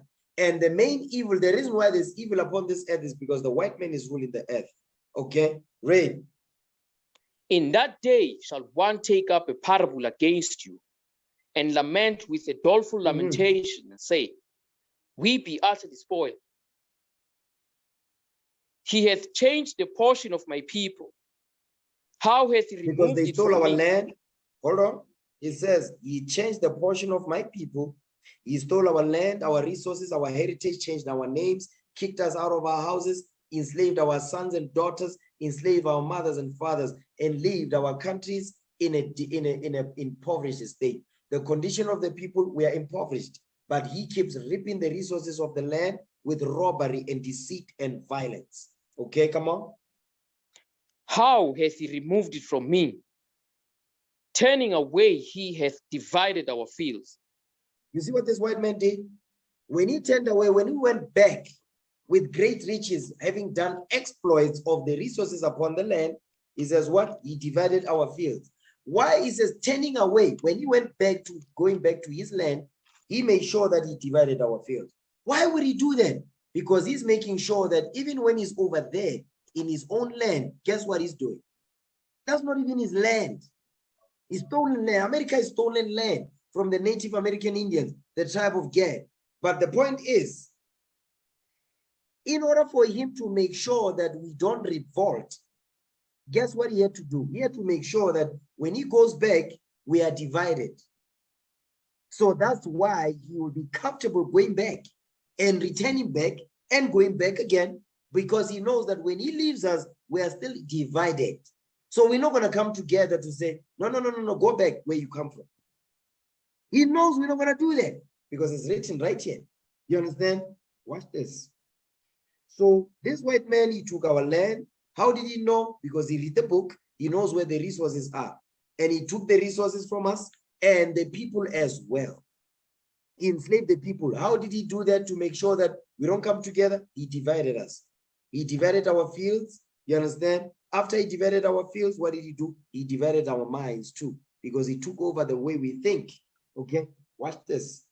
Give me, let's go to this next article. Okay, I'm gonna move it fast now. Okay, give me, let me see if I want to go there. You know what? Give me the book of Deuteronomy. Okay, give me Deuteronomy 28. Give me Deuteronomy 28 verse 48. You know what? Give me Revelation 18. I think there's something I want out of that. Revelation chapter 18. Let's go to Revelation 18 real quick. Okay. Give me the book of Revelation chapter 18 verse 13. Read that. Revelation chapter 18 verse 13. Come on. And cinnamon and odors and ointments and frankincense and wine and oil and fine flour and wheat and beasts and sheep and horses and chariots and slaves and souls of men. And slaves and souls of men. Slaves and souls of men. Now I'm going to deal with the slaves now. Deuteronomy 28 verse 48. Watch this. Okay. Is the slaves and souls of men. Not only did they deal with the resources upon the land. You understand? Not only did they deal with the resources in terms of what? In terms of mineral resources. No. And the main resources that could not finish is what? The people. Us. Our sons and daughters, fathers and mothers. Okay. Deuteronomy 28 verse 48. Read that. Deuteronomy chapter 28 verse 48. Come on. Therefore shalt thou serve thine enemies, which the Lord shall send against thee, in hunger and in thirst and in nakedness and in want of all things. Read. And he shall put a yoke of iron upon thy neck until he have destroyed thee. So now that's captivity, that's slavery. He says this white man is going to make what? We will serve him in hunger, in thirst, in nakedness, and in want of all things. And he's going to put yokes of iron upon our necks until the chains are no longer necessary. Because he says slaves and souls of men. Once he enslaves us to condition us, he's going to remove the chains off, because he knows the conditioning is in the mind now. That's why it says slaves and souls of men. I hope you men can see that thing. Watch this. Now, let me share this article, okay? Let me share this article real quick. Okay, these are our brothers and sisters in Namibia, okay? The Hereros. Watch this. Now, read that. Herero and Nama genocide, because the Germans did this thing. Okay? Herero and Nama genocide. Mm-hmm. Between 1904 to 1907, German military forces called Schutztrupp committed a genocide against indigenous people in their colony of German Southwest Africa, present-day Namibia, hereafter GSWA. The intent of these killings, which occurred through battle, through starvation and thirst in the Omaheke Desert, and through forced labor, malnutrition, sexual violence, medical experiments, and disease in concentration camps. You see that? Come on. Was to rid the colony of people viewed as expandable and thus gain access to their land. You see, the center of this whole demonic, abominable stuff that they were doing, the killings, you understand, through starvation, okay, thirst. Remember, it says, in hunger and in thirst and in nakedness, we're going to serve this white man. That's what he did. And he used those things to kill and destroy our people in Namibia, okay? It's in the Omaheke Desert, through forced labor, malnutrition, sexual violence. So they were raping our daughters, our mothers, medical experiments. That's the reason why now they are so the medical medicine has advanced so much. What were they doing? Medical apartheid. That's what they were conducting, experiments. How does this white man know how the womb of a woman is sitting? How does he know? How does he know how the brain looks on the inside? This is gray matter, this is white matter. How does he know that? Because the white man, they would experiment on our sons and daughters and they would skin them alive. They will make sure that they cut their heads off. They open their heads, they open their heads to see the brain while they're still alive, to see how they react. They were conducting these medical experiments with our people while they were still alive. I need you men to understand this thing. Sisters too, okay? That's why they are so good in medicine. How do they know how to draw the structure of a womb? How do they know? How do they know how to draw the structure of a woman when they are pregnant? How do they know? On 6 months, the baby look like this. In 3 months, the baby look like this. In 2 months, the baby look like this. In 8 months, how do they know? Because back then, there were no sonars. There were no x-rays. So how did he know?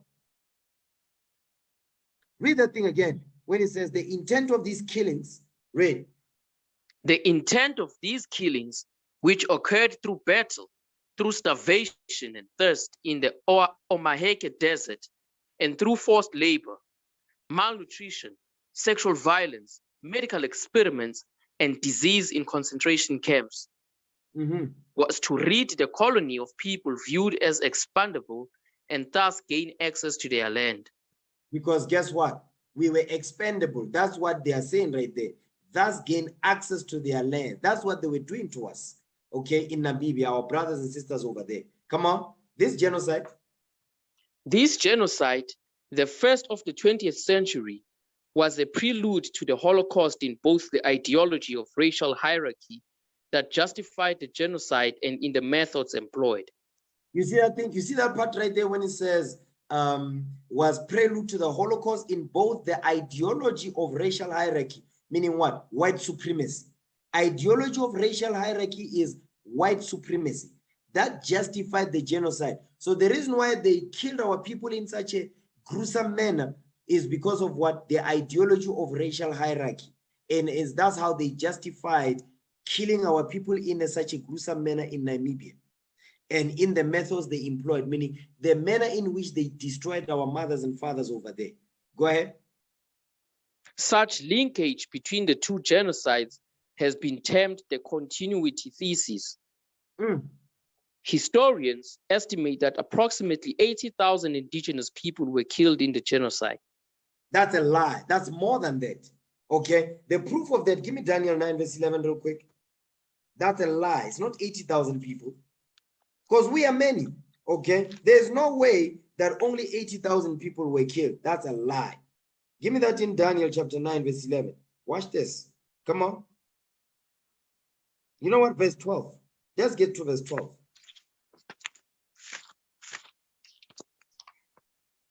Daniel chapter 9, verse 12. Read. And he has confirmed his words, which he spake against us, and against our judges that judged us, by bringing upon us a great evil. For under the whole heaven has not been done as has been done upon Jerusalem. You see what he's saying? By bringing upon us a great evil. It's not just any type of evil, it's a great evil. For under the whole heaven has not been done as has been done upon Jerusalem. So this 80,000, this is nothing, okay? That's a lie right there. They are just trying to lessen the blow. Oh, no, it's not that bad. It's more than this, okay? Come on. While these numbers are difficult to confirm, That's this it right figure... there. Hold on. No. Wait, don't just read past that. He says, while these numbers are difficult to confirm, told you, they are difficult to confirm. So if they are difficult to confirm, where did they get this number from? If these numbers are difficult to confirm according to their own words. So they just pull a number out of the air. Because when they say they are difficult to confirm, what are they really saying? It's called dog whistle talk. They are letting you know that, you know what, we don't want to actually put the real numbers up here. They don't want to, they want to just lessen it. It's not 80, just 80,000. No, difficult to confirm. That means they cannot make the calculations because there's so many people that they killed. They cannot even come with the actual number, but they just decided, no, we just want to choose 80,000. Keep reading. While these numbers are difficult to confirm, this figure represents about 80% of the Herero people and 50% of the Nama people. So 50% of the Herero and 50% of the Nama people, they make up 80,000 people. You cannot make this stuff up. That does not make any sense in terms of basic mathematics here. Okay? Come on. Now, more than 100 years after the genocide, the government of Namibia is seeking reparations from Germany for land stolen and lives lost. Guess what? Reparations, give me Lamentations 4:17. You see, they think Germany is going to give them reparations. They are not going to do that. Those demons over there. Okay? They are not going to do that. Lamentations 4:17. I'm going to show you the true reparations. We're going to read about that in a few minutes. Watch this. Lamentations 4:17. Read that. Lamentations chapter 4, verse 17. Come on. As for us, our eyes as yet failed for our vain help. Read. In our watching, we have watched for a nation that could not save us. You see that thing? So the Herero and the Nama people, our brothers and sisters over there, because they are Israelites, okay? They fit the curses of Deuteronomy 28. Guess what? They are not going to get any reparations from these white demons. They are not going to get it. Why? Because the Lord is telling you right there. He says, well, they are waiting for vain help. They are not going to get it, okay? We have watched for a nation that could not save us because we must pray to the Lord to bring forth vengeance on the white man and all his European allies and all these other heathen nations that are working together with them. That's the true reparations, okay? To be enslaved and to rule over them forever. That's the true reparations. You understand? Okay. Now, keep reading on the article. A significant portion of the most arable land in Namibia is still owned by descendants of the German settlers.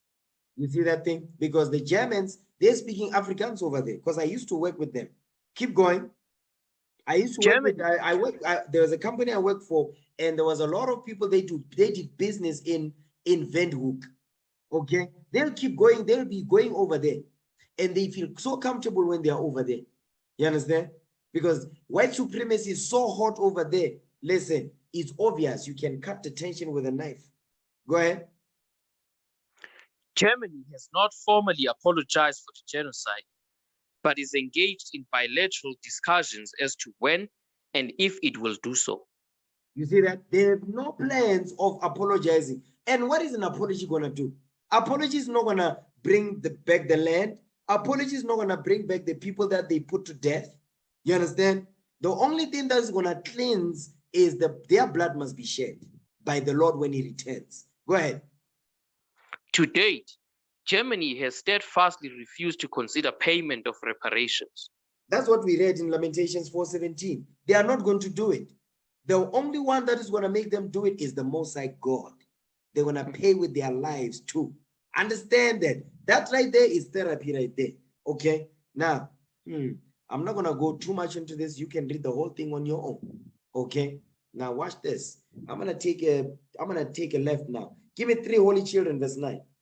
Give me the 3 holy children and verse 9. Okay.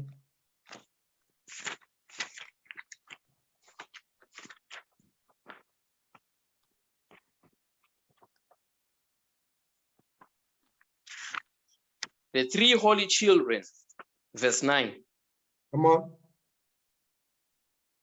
And thou didst deliver us into the hands of lawless enemies, most hateful forsakers of God, and to an unjust king, and the most wicked in all the world. Now that's heavy right there. This is the white man, right? This is talking about the white man. Read again, verse 9. The song of the 3 holy children, verse 9. And thou didst deliver us into the hands of lawless enemies. They don't care about the law. They don't care about the laws of God. That's why it says they will go against the holy covenant. It says, thou did deliver us into the hands of lawless enemies. You see that plural?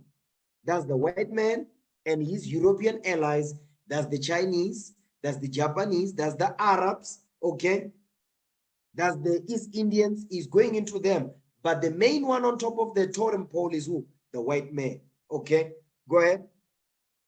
Most hateful forsakers of God. The most hateful forsakers of God. Come on. And to an unjust king. And the most wicked in all the world. And the most wicked in all the world. Yeah, these other nations, they are wicked, but there's a main wicked on this earth that is wicked than all of them combined. Who's that? The white man. Can I prove it? You better believe I can do that thing. Give me that in 1 Maccabees 1. Watch this. 1 Maccabees chapter 1, okay, verse 7. We're going to read down.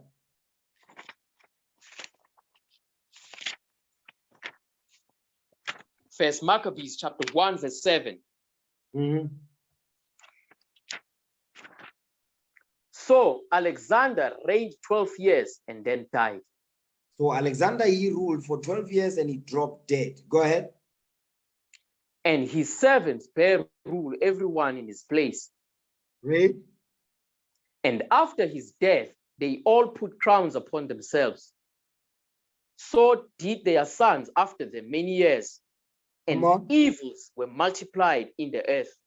You see what happens when the white man took over? It says evils were multiplied in the earth. So what is it letting you know?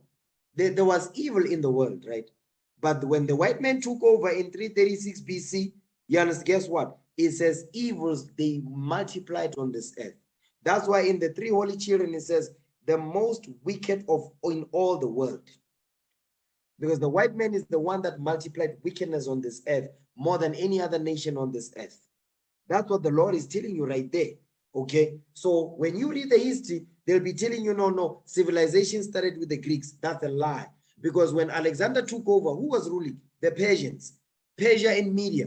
You understand? The Persians, which came up last. But already there was civilization. So what are they talking about when they say civilization came with the Greeks? That's a lie. Evils multiplied on the earth when the Greeks took over. So that's what they are trying to hide with that statement. Okay, watch this. Give me Habakkuk chapter 1 verse 4. Habakkuk chapter 1 verse 4. Read that.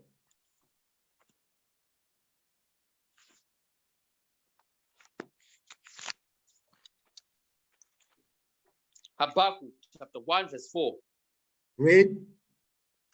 Therefore the law is slacked, and judgment doth never go forth.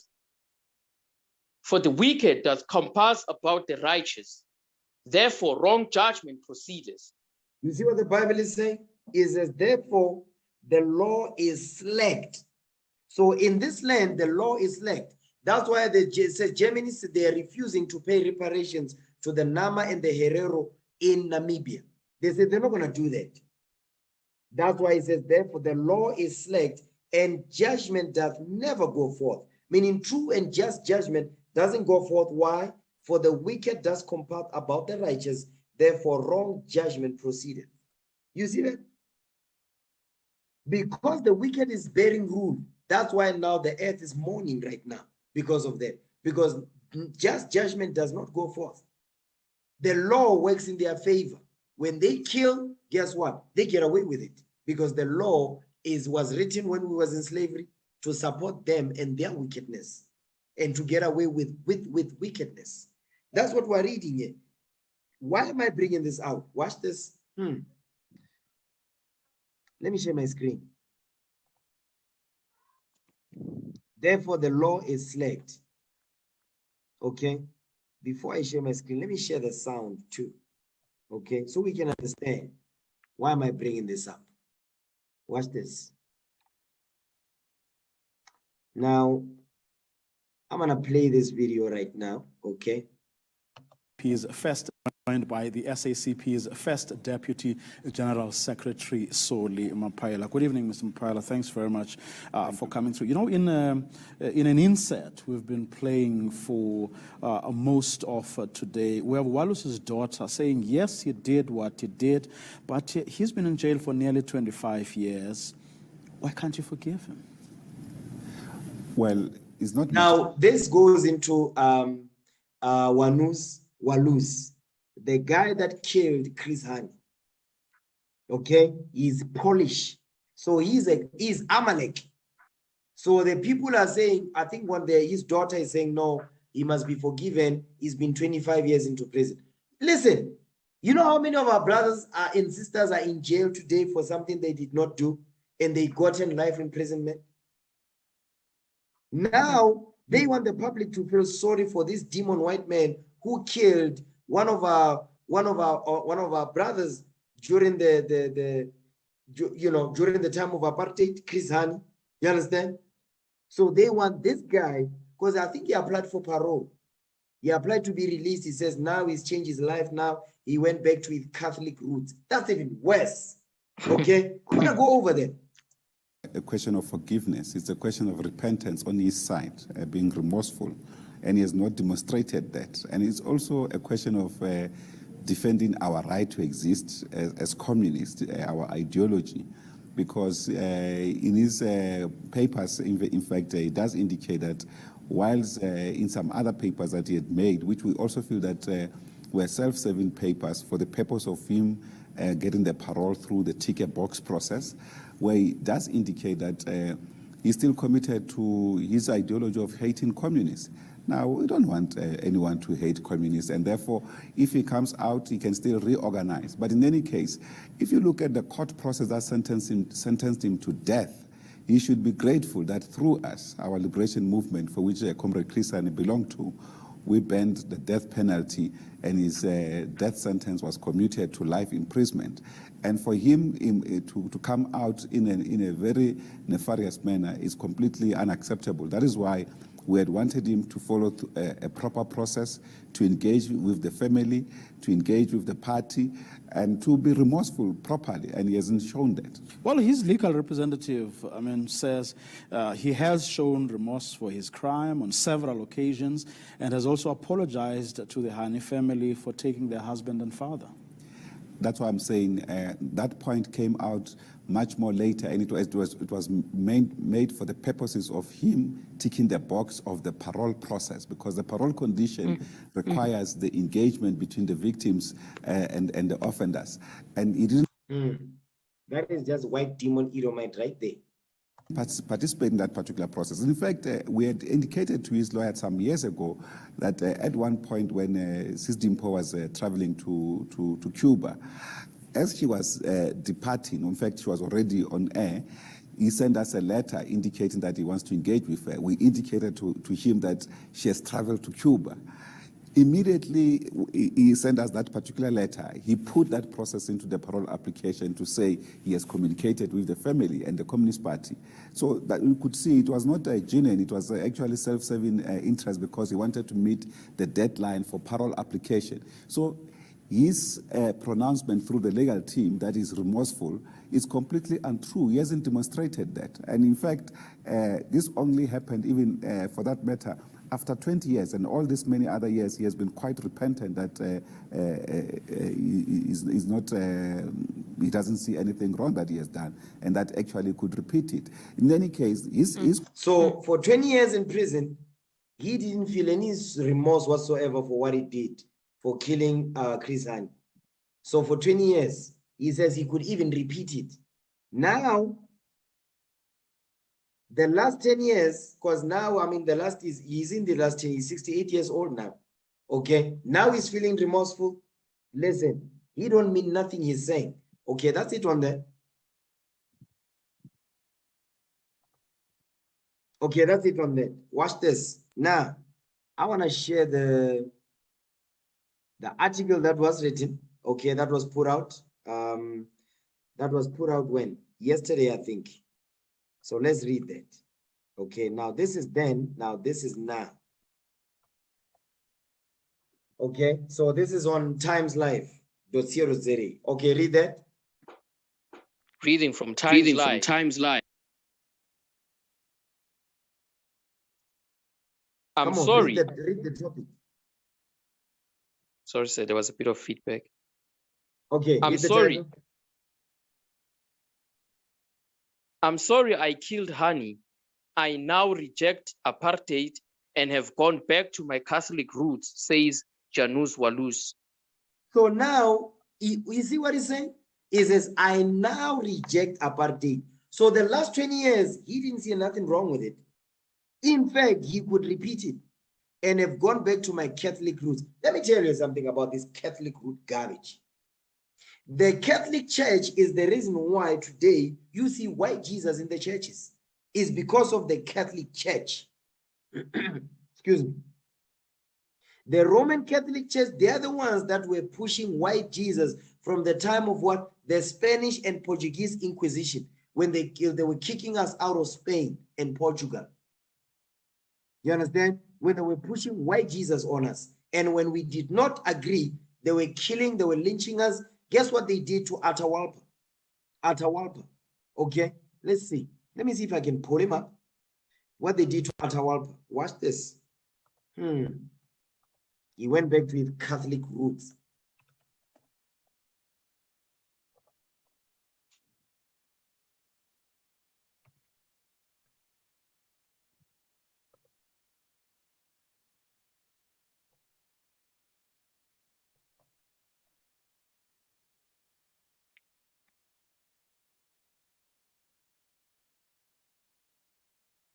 He was Atahualpa, just to catch you up, Atahualpa was the king of the Inca Empire. Okay, that's Northern Kingdom. Watch this. When he was burning, when the Jesuit priests were burning him.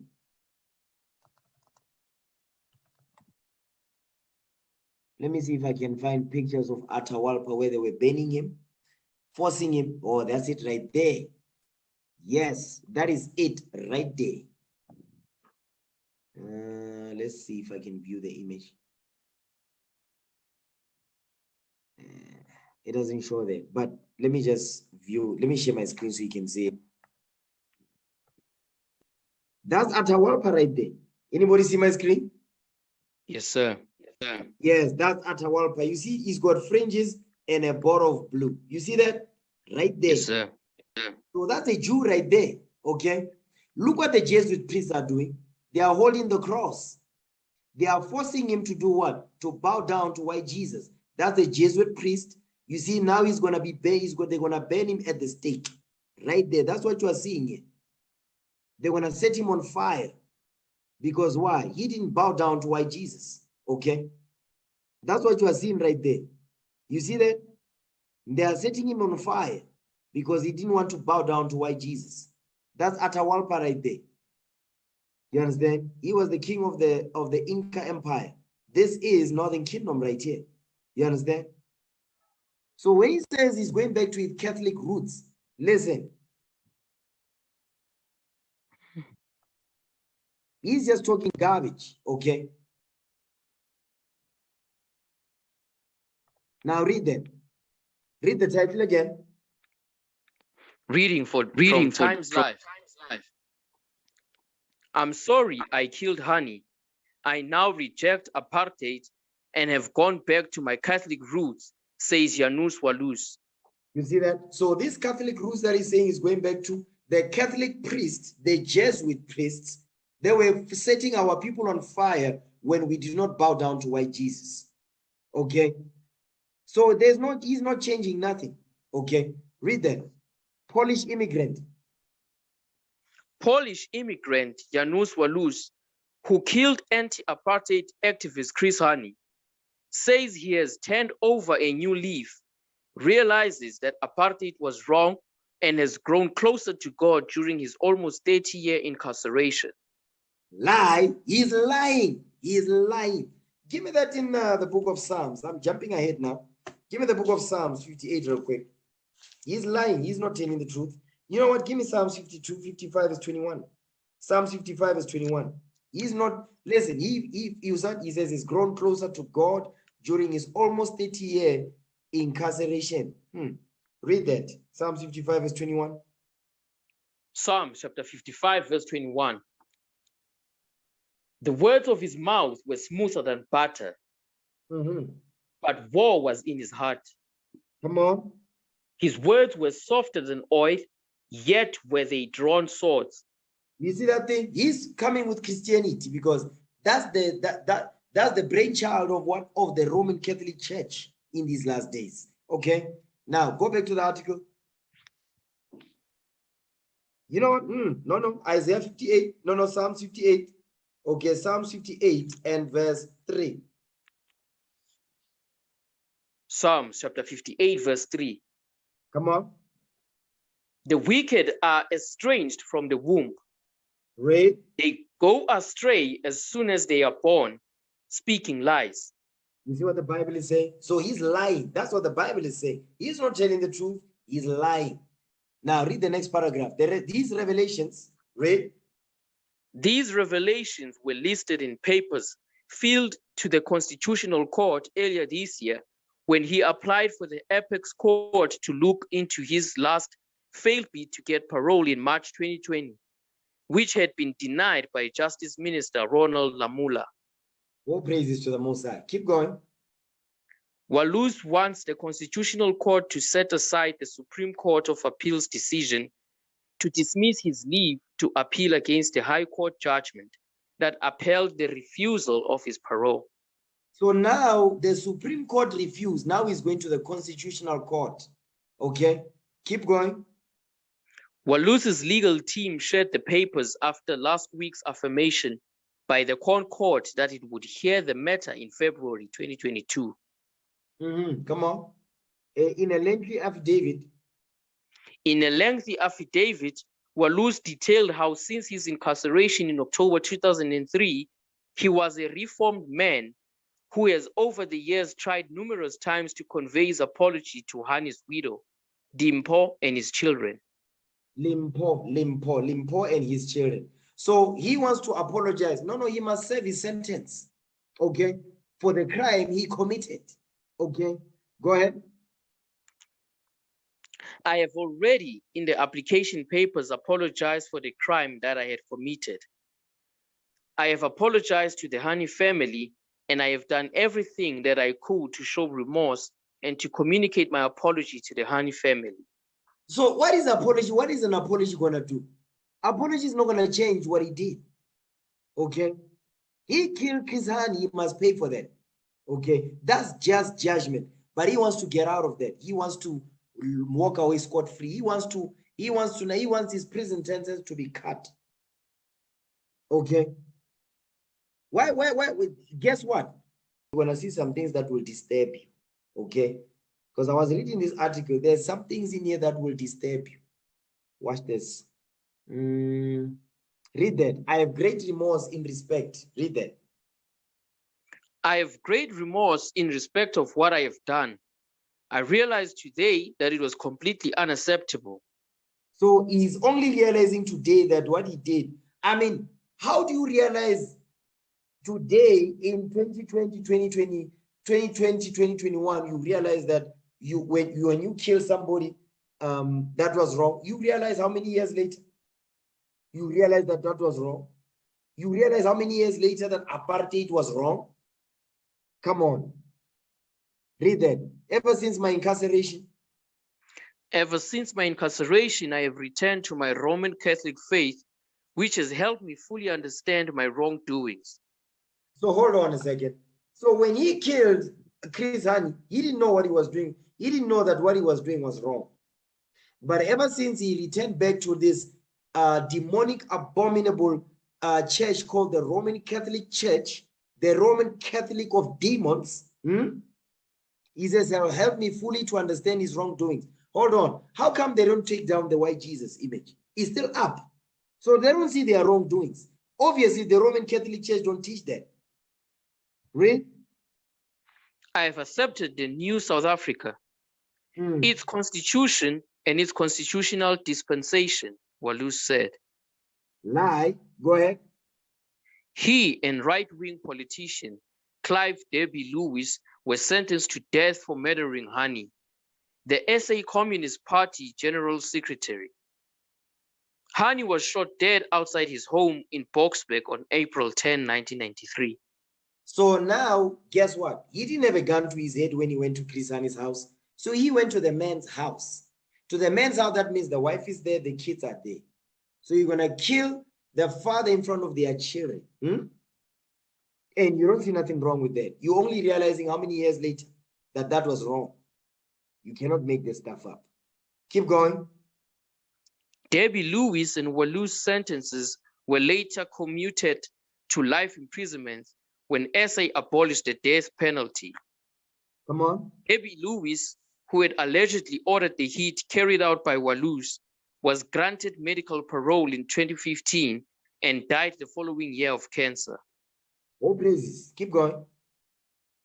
The now 68-year-old Walus, who is incarcerated at the Kgosi Mampuru Second Correctional Facility, said his time behind bars had led to him having interactions with Black people.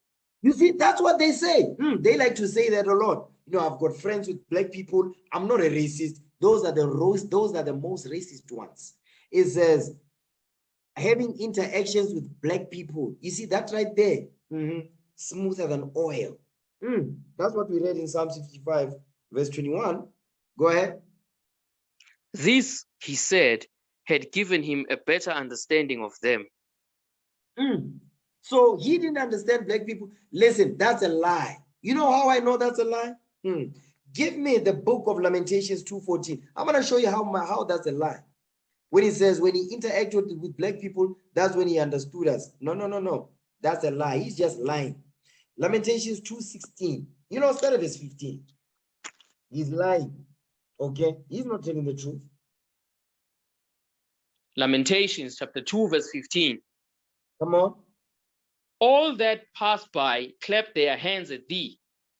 They hiss and wag their head at the daughter of Jerusalem, saying, is this the city that men call the perfection of beauty, the joy of the whole earth?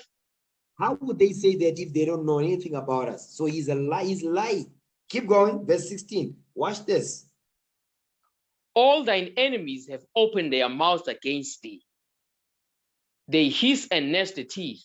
They say, we have swallowed her up. Certainly, this is the day that we looked for. We have found and we have seen it. So how did they see it? They found it in the records as it is written, and they've seen what happens to us when we are in the midst of sin, and how they're going to be able to use that as an opportunity to destroy us. So he's lying when he says, no, he started to understand us when he started to interact with Black people in jail. He's lying because the Bible don't say that. Okay, come on. I have had lots of interaction with many different persons of different races in prison. And I have come to realize that apartheid was wrong and that all persons are born equal, and I reject racism in any form, Walus said. He's a liar. He's saying he's going back to his Roman Catholic roots. Roman Catholic Church pushes white supremacy because they are still pushing white Jesus. And all these churches, all these denominations that you see on this earth, guess what? The mother of them all is the Roman Catholic Church. So he's lying what he's saying. Go ahead. I accept democracy to the extent Hold that I on. accept. Wait. What did he say? I accept democracy. Hold on. So, I mean, come on now. He accepts democracy. Boo-hoo. I mean, his forefathers, they're the ones that set up democracy during the time of the Greeks in Athens. Democracy, that's the birth. Athens, that's the birthplace of democracy. Let me get that. Get that in 1 Maccabees 1, verse 41, because they might think we're making stuff up. The Athens, that's the birthplace of democracy. He says, I accept democracy. Hold on. You accept democracy, but you started democracy. Your forefathers did that. What you mean you accept democracy? Read that. 1 Maccabees 1:41. 1 Maccabees chapter 1, verse 41. This is crazy. Come on. Moreover, King Antiochus wrote to his whole kingdom that all should be one people. Come on. And everyone should leave his laws. So all the heathen agreed according to the commandment of the king. You see that thing? Moreover, King Antiochus, which was a Greek, he comes out of the Seleucus Empire, who wrote to his whole kingdom that all should be one people. This is the birth of democracy right here. That everyone should leave his laws, so all the heathen agreed according to the commandment of the king. So this was a commandment of the king to institute democracy. So democracy is a religion of the Greeks. Next verse is going to tell you that. Come on. Yea, many also of the Israelites consented to his religion and sacrificed unto idols and profaned the Sabbath. You see that thing? So our forefathers, they followed after the religion of the Greeks also. They started to sacrifice unto other idols and to profane the Sabbath. But democracy was a commandment that was given by King Antiochus and is a religion of the Greeks. Okay. Now read that part. Read that part. I have what? I accept democracy. Read that. I accept democracy to the extent that I accept that a party which was voted for by the majority of the people should govern, and that the ANC is the governing party because of that reason, he added. So he's lying on that. But I want to show you this. This is something that will really turn your stomach. Read this part right here. If I do not succeed with this application, it appears that I will be incarcerated forever, which is an unjust, inhumane, and cruel punishment. You cannot make this stuff up. You cannot make this stuff up. Could you read that thing again? Okay, because this is what he's saying on quote. Quoting Janusz Walusz, if I do not succeed with this application, it appears that I will be incarcerated forever, which is an unjust, inhumane, and cruel punishment. Close quote. He's talking crazy. So the things that they've done to us, give me that in 2 Ezra 16:48. 2 Ezra chapter 16, verse 48. 2 Ezra chapter 16, verse 48. The more will I be angry with them for their sin, saith the Lord. So the Lord is saying what? Read that again. 2 Ezra chapter 16, verse 48. The more will I be angry with them for their sin, saith the Lord. So the Lord says he's angry with the heathens for their sins, particularly the white man. You understand why? Because of all the evils that he's done upon this earth. Get that in second again, the three holy children, verse 9 again. Read that.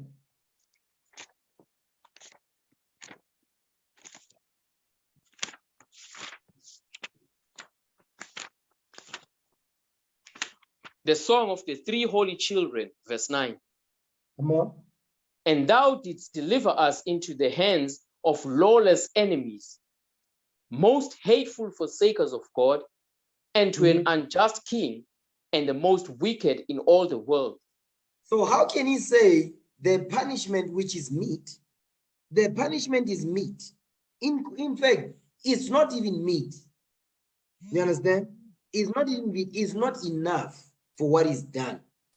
But the point is, he says when he is now going back to his Catholic roots, but the Bible is telling you, it says what? It says, thou didst deliver us into the hands of lawless enemies, most hateful forsakers of God, to an unjust king and the most wicked in all the world. He's the one, he's got the nerve to say, because he's going to be incarcerated forever, this punishment is unjust, inhumane, and cruel punishment. What about when he pulled the trigger and killed our forefather Chris Hunt? Was that inhumane?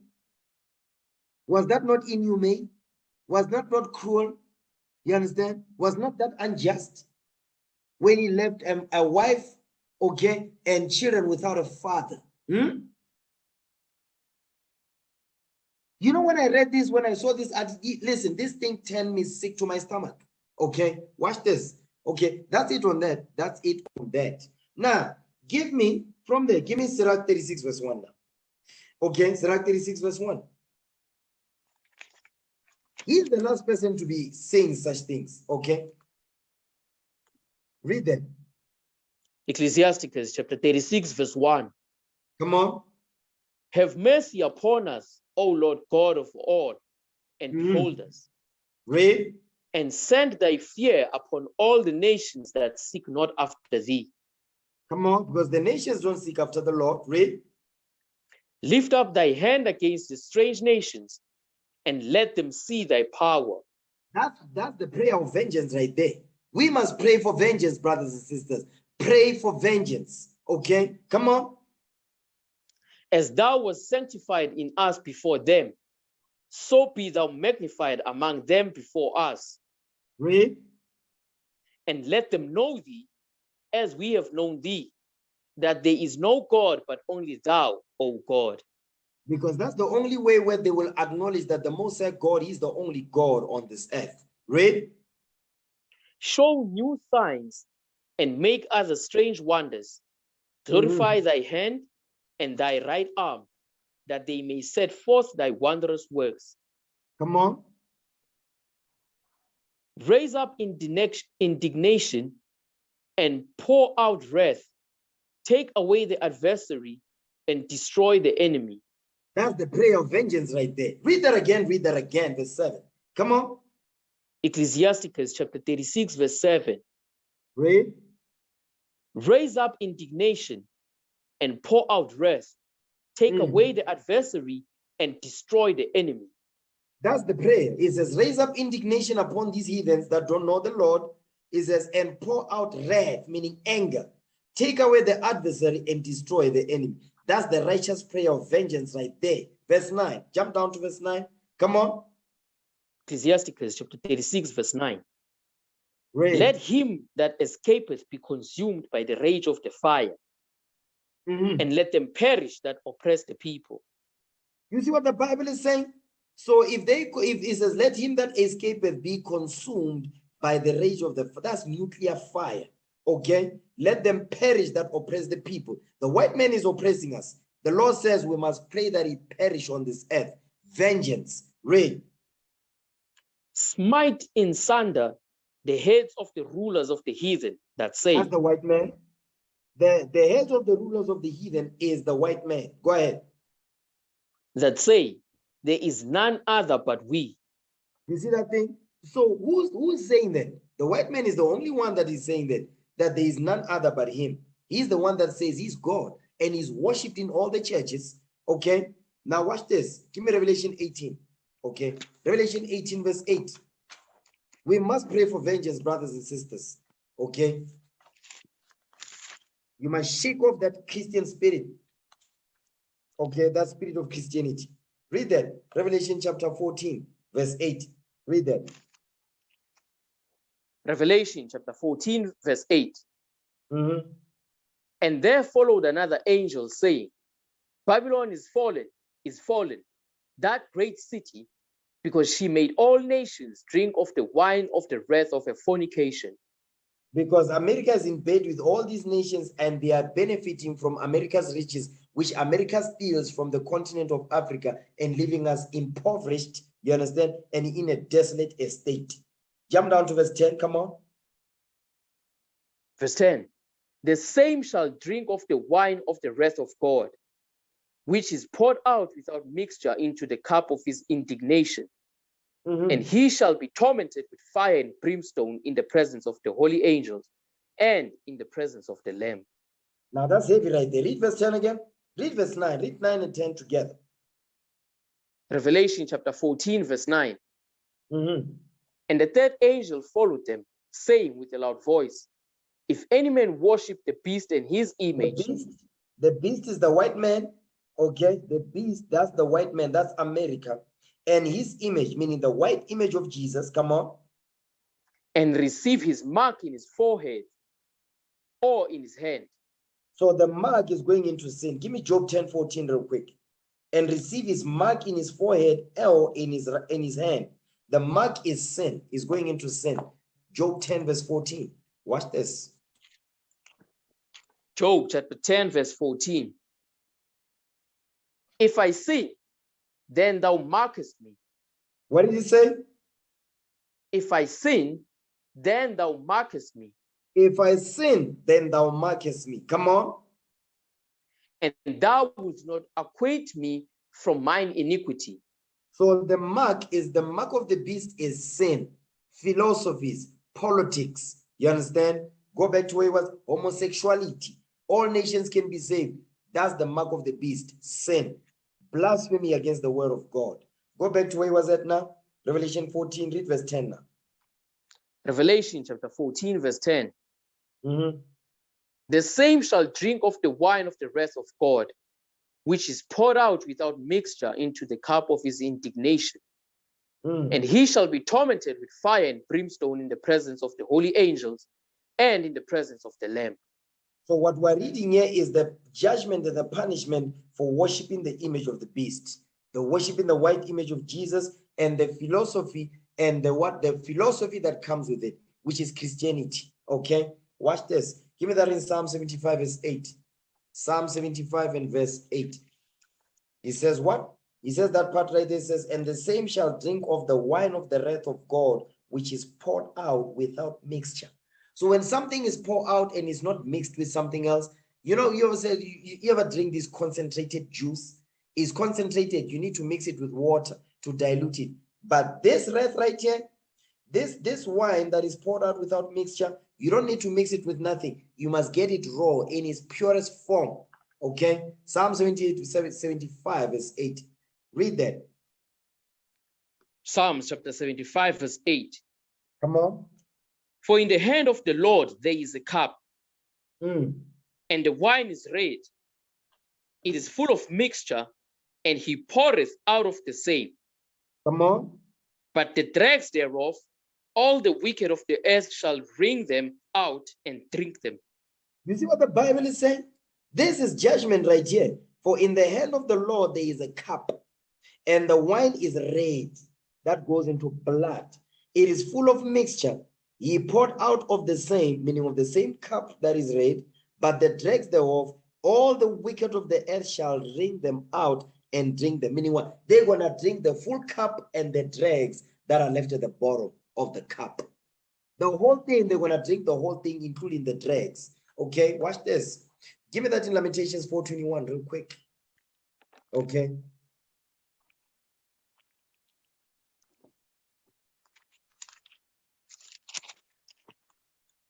Lamentations chapter 4, verse 21. Read. Rejoice and be glad, O daughter of Edom. Talk about the head of the heathen. The head of the heathen, that's Edom, Idumea, America, Babylon the Great. Go ahead. That dwellest in the land of Uz. The cup also shall pass through unto thee. Come on. Thou shalt be drunken and shall make thyself naked. You see what the Lord is saying? He says they have to drink of the cup of the wrath of the Lord that is poured out without mixture. Go ahead. The punishment of thine iniquity is accomplished, O daughter of Zion. Come on. He will no more carry thee away into captivity. He will visit thine iniquity, O daughter of Edom. He will discover thy sins. So the Lord is saying no more captivity when Esau is brought down. No more captivity. Meaning what? The same cup that we drank out of, Esau, Edom, the white man must drink out of the same cup because they must get judgment for what they've done to us. Vengeance. Okay. That's the true reparations from the Most High. Give me that in Isaiah 51. Okay. Isaiah chapter 51, verse 23. Read that. Isaiah chapter 51, verse 23. Come on. But I will put it into the hand of them that afflict thee, which have said to thy soul, bow down, that we may go over. And thou hast laid thy body as the ground, and as the street to them that went over. So the Lord is saying the same cup that we drank out of, including the dregs, is as Edom is going to drink in out of the same cup. Jump up to verse 22. Read that so we get it. Isaiah chapter 51, verse 22. Come on. Thus saith the Lord, thus saith thy Lord, the Lord, and thy God that pleadeth the cause of his people. Behold, I have taken out of thine hand the cup of trembling, even the dregs of the cup of my fury. Thou shalt no more drink it again. The Lord is promising us is that we're not going to drink the cup of the wrath of the Lord. We're never going to drink it again. No more captivity. Because the Lord is going to what? He's going to plead the cause of his people. He's going to bring forth vengeance on the head of the heathen, which is the white man and all his European allies. The Lord says, I'm going to judge them. Okay? The Most High God, he will deliver on his promises, like we read earlier on at the beginning of the class in 2 Ezra 15, verse 1 down. Okay? Watch this. Now, give me the book of Luke chapter 18, verse 1. Because Christ commanded us that we must pray for vengeance against our enemies. We must do that thing. Every day when you send up your prayers, you must pray for the Lord to bring forth vengeance against those that are oppressing us. Read what you got. Luke 18, verse 1. Come on. Luke chapter 18, verse 1. Read. And he spake a parable unto them to this end, that men ought always to pray and not to faint. So pray always and don't faint. Come on. Saying, there was in a city a judge which feared not God, neither regarded men. No, that's talking about himself. Come on. And there was a widow in that city, and she came unto him, saying, avenge me of mine adversary. So the widow is making reference to us, the 12 tribes of Israel. We are the widow, okay? We are saying, it says what? It says, and there was a widow in that city, and she came unto me, saying, avenge me of mine adversary. Go ahead. And he would not for a while, but afterward he said within himself, though I fear not God, nor regard men. Come on. Yet because this widow troubleth me, I will avenge her, lest by her continual coming she weary me. So you see, that's what the Lord wants. He says, yes, because this widow troubleth me. The Lord says we must trouble him day and night. You understand? I will avenge her, lest by her continual coming she weary me. Meaning what? She's exhausting me by what? By crying unto me to avenge them of their enemies. Read. And the Lord said, hear what the unjust judge saith. And shall not God avenge his own elect, which cry day and night unto him, though he bear long with them? Read. I tell you that he will avenge them speedily. Read. Nevertheless, when the Son of Man cometh, shall he find faith on the earth? Because people don't believe that only Christ is only coming to deliver his people, the 12 tribes of Israel. They don't believe that. That's why it says, yea, he says, I will avenge him speedily. Nevertheless, when the Son of Man cometh, shall he find faith on the earth? Our people don't believe that Christ is only coming to deliver us. Watch this. Give me the book of Psalms, chapter 35, verse 1. Psalms 35 and verse 1.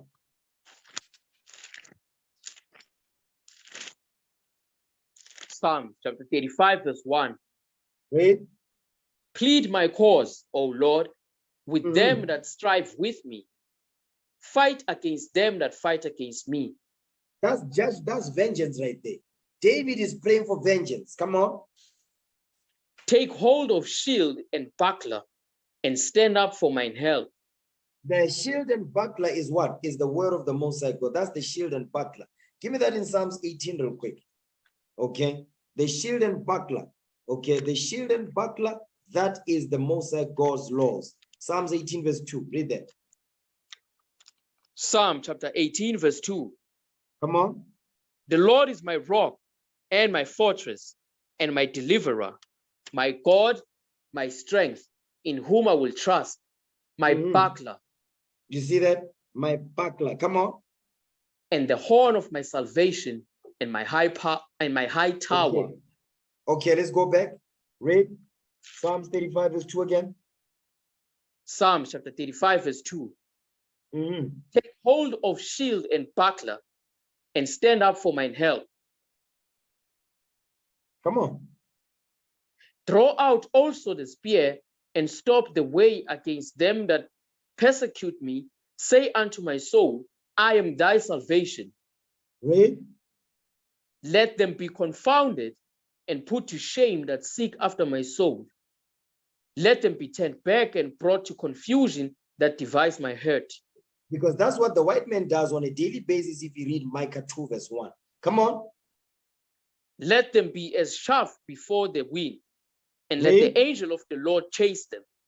Meaning what? The angel of death is going to chase them and put them to death, destroy them, wipe them out. Come on.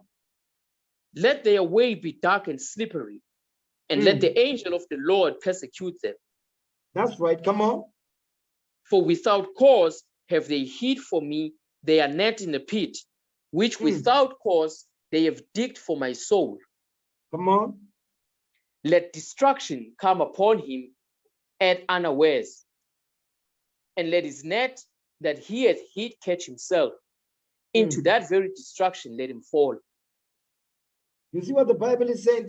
David is praying for vengeance. He says, let destruction come upon him at unawares. When he's not expecting it, he said, destruction must come upon this white man. And let his net that he hath hid catch himself.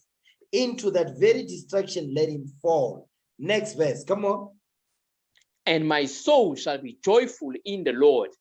It shall rejoice in his salvation. That's supposed to bring joy to your heart when our enemies are destroyed. Jump down to verse 20. Okay, come on. Psalm chapter 35, verse 20. Read. For they speak not peace, but they devise deceitful matters against them that are quiet in the land. Because that's what the white man does. That's why they came here, they took the land, they took our land, our houses, our resources through violence. Go ahead. Yea, they opened their mouth wide against me and said, Aha, aha, our eye hath seen it. That's what we read in Lamentations 2, verse 16 and 17. Come on. This thou hast seen, O Lord. Keep not silence. O Lord, be not far from me. Okay. Stir up thyself. Psalm chapter 35, verse 22. Read. This thou hast seen, O Lord. Keep not silence.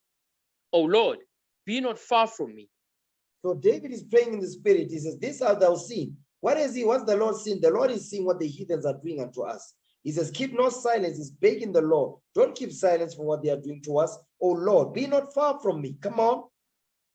Stir up thyself and awake to my judgment, Meaning, even unto my cause. He says, stir up thyself and awake to my judgment. Read. Even unto my cause, my God and my Lord. Come on. Judge me, O Lord my God, according to thy righteousness, and let them not rejoice over me. He mustn't let the heathen rejoice over our fall. Come on, which is what they are rejoicing right now. That's why we have Christmas. They are going to celebrate Christmas to rejoice over our fall. Read.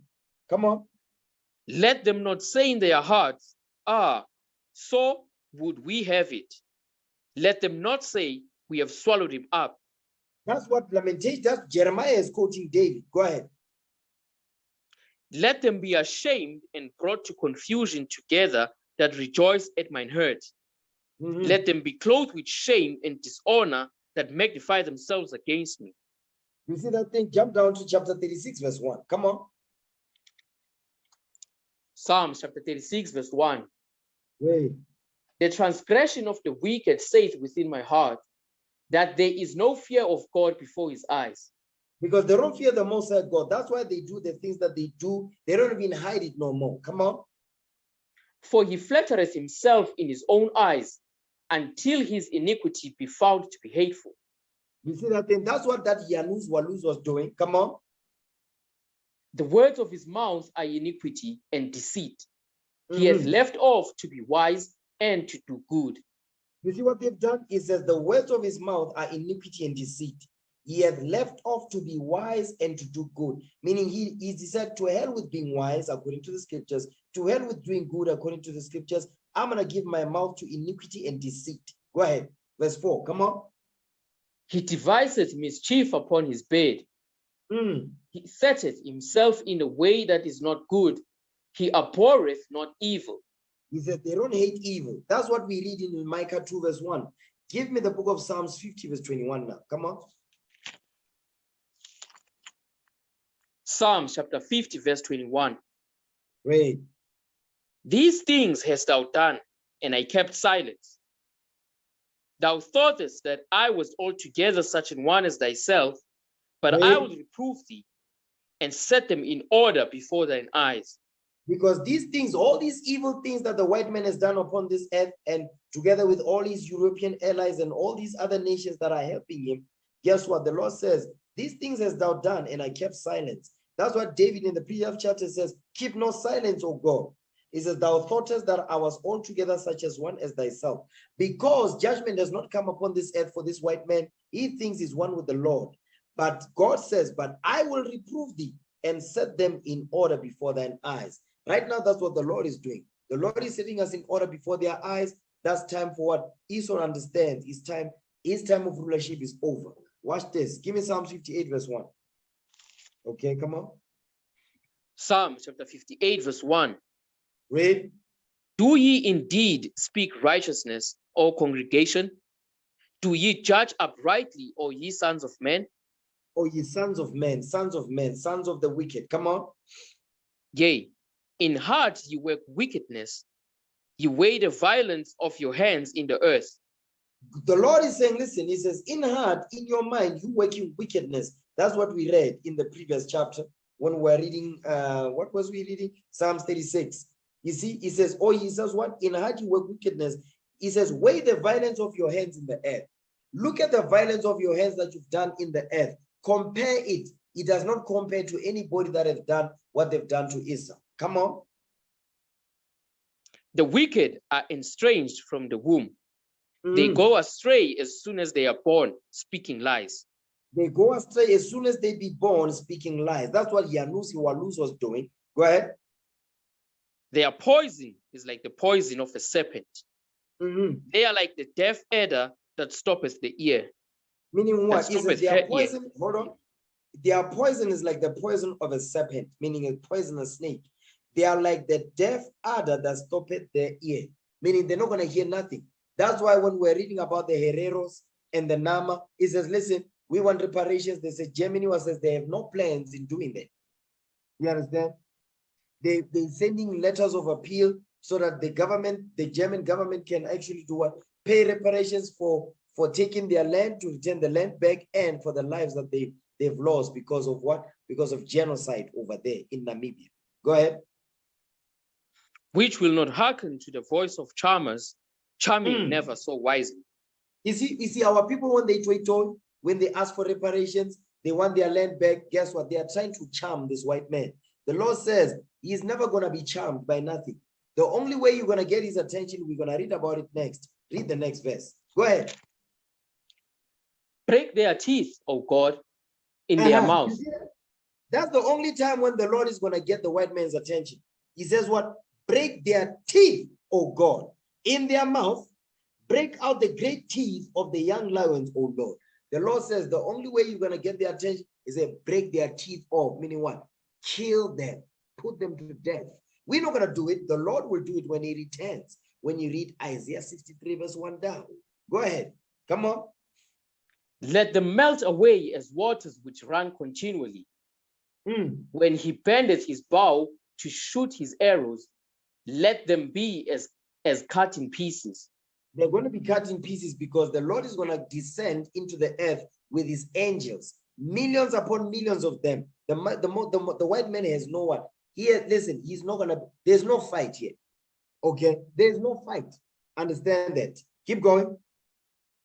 As a snail which melteth, let every one of them pass away, like the untimely birth of a woman, that they may not see the sun. Meaning what? They're going to be wiped off. Come on, read verse 9. Before your pots can feel the thorns, he shall take them away as with a whirlwind, both living and in his wrath. He says, both when they are alive and in his wrath, the Lord is going to do that thing. Go ahead. Verse 10. Watch this. The righteous shall rejoice when he seeth the vengeance. When he seeth the what? When he seeth the vengeance. The only time when the righteous will rejoice is when the righteous seeth the vengeance. So an apology is not going to make us rejoice. That's what the Lord is telling you right here. Is that the righteous shall rejoice when he seeth the vengeance. The only time when we're going to rejoice is when we see vengeance be done upon our enemies that are oppressing us. An apology is not going to make the righteous rejoice. An apology is going to make the unrighteous of our people that worship white Jesus rejoice, because our people, when they see the white men apologize, they are okay with that. The righteous, we are not okay with it. We want to see blood. We want to see the Lord coming down here and wreaking havoc on this earth and punishing these nations that have been oppressing us ever since. That's vengeance right there. You better pray for that thing. Go ahead. He shall wash his feet in the blood of the wicked. You see that? That's therapy right there. The righteous are going to wash their feet in the blood of the wicked. That's therapy. You see, that's not this is physical. This right here is physical. It's not spiritual. This is physical right here. Go ahead. Watch this. Verse 11. So that a man shall say, verily, there is a reward for the righteous. You see that? Verily, there is a reward for the righteous. You see the reward of the, we see what the reward of the righteous is. The reward of the righteous is to see vengeance and to wash their feet in the blood of the wicked. That's the reward of the righteous right there. Go ahead. Verily, he is a God that judges in the earth. Verily, he is a God that judges in the earth. Give me Psalms 37, verse 14. Psalms 37, verse 14. Let's read that. Psalms chapter 37, verse 14. The wicked have drawn out the sword and have bent their bow to cast down the poor and needy and to slay such as be of upright conversation. You see that thing? They just, listen, they always want to accuse us of every little thing that we do. That's why they are always watching us. That's why they want to see what we are doing when we are in the house. They want to know. Mark Zuckerberg is all over your phone. Mark Zuckerberg is traveling with you because you go Facebook or go WhatsApp. Okay? Jack Dorsey is traveling with you or go Twitter. You can't help yourself. You understand? Keep going. Their sword shall enter into their own heart, and their bows shall be broken. God says their bows are going to be broken. These missiles that they're going to launch, listen, they are going to be broken by the millions of angels that are going to enter into this earth, the day of vengeance. Go ahead. A little that a righteous man hath is better than the riches of many wicked. Because guess what? Because the wicked, listen, this white man is rich. He's filthy, filthy rich. But on that day, that man is not going to deliver him on that day. Go ahead. For the arms of the wicked shall be broken. Oh, but the Lord, come on. But the Lord upholdeth the righteous. He says the arms of the wicked are going to be broken. That's why it says, break their teeth, O God, in their mouth. Jump down to verse 19. Come on. Psalms chapter 37, verse 19. Read. They shall not be ashamed in the evil time, and in the days of famine they shall be satisfied. You see what he's saying? He says they shall not be ashamed in the evil time, and in the days of famine they shall be satisfied. Watch this. This could talk about the righteous. Read verse 20. Come on.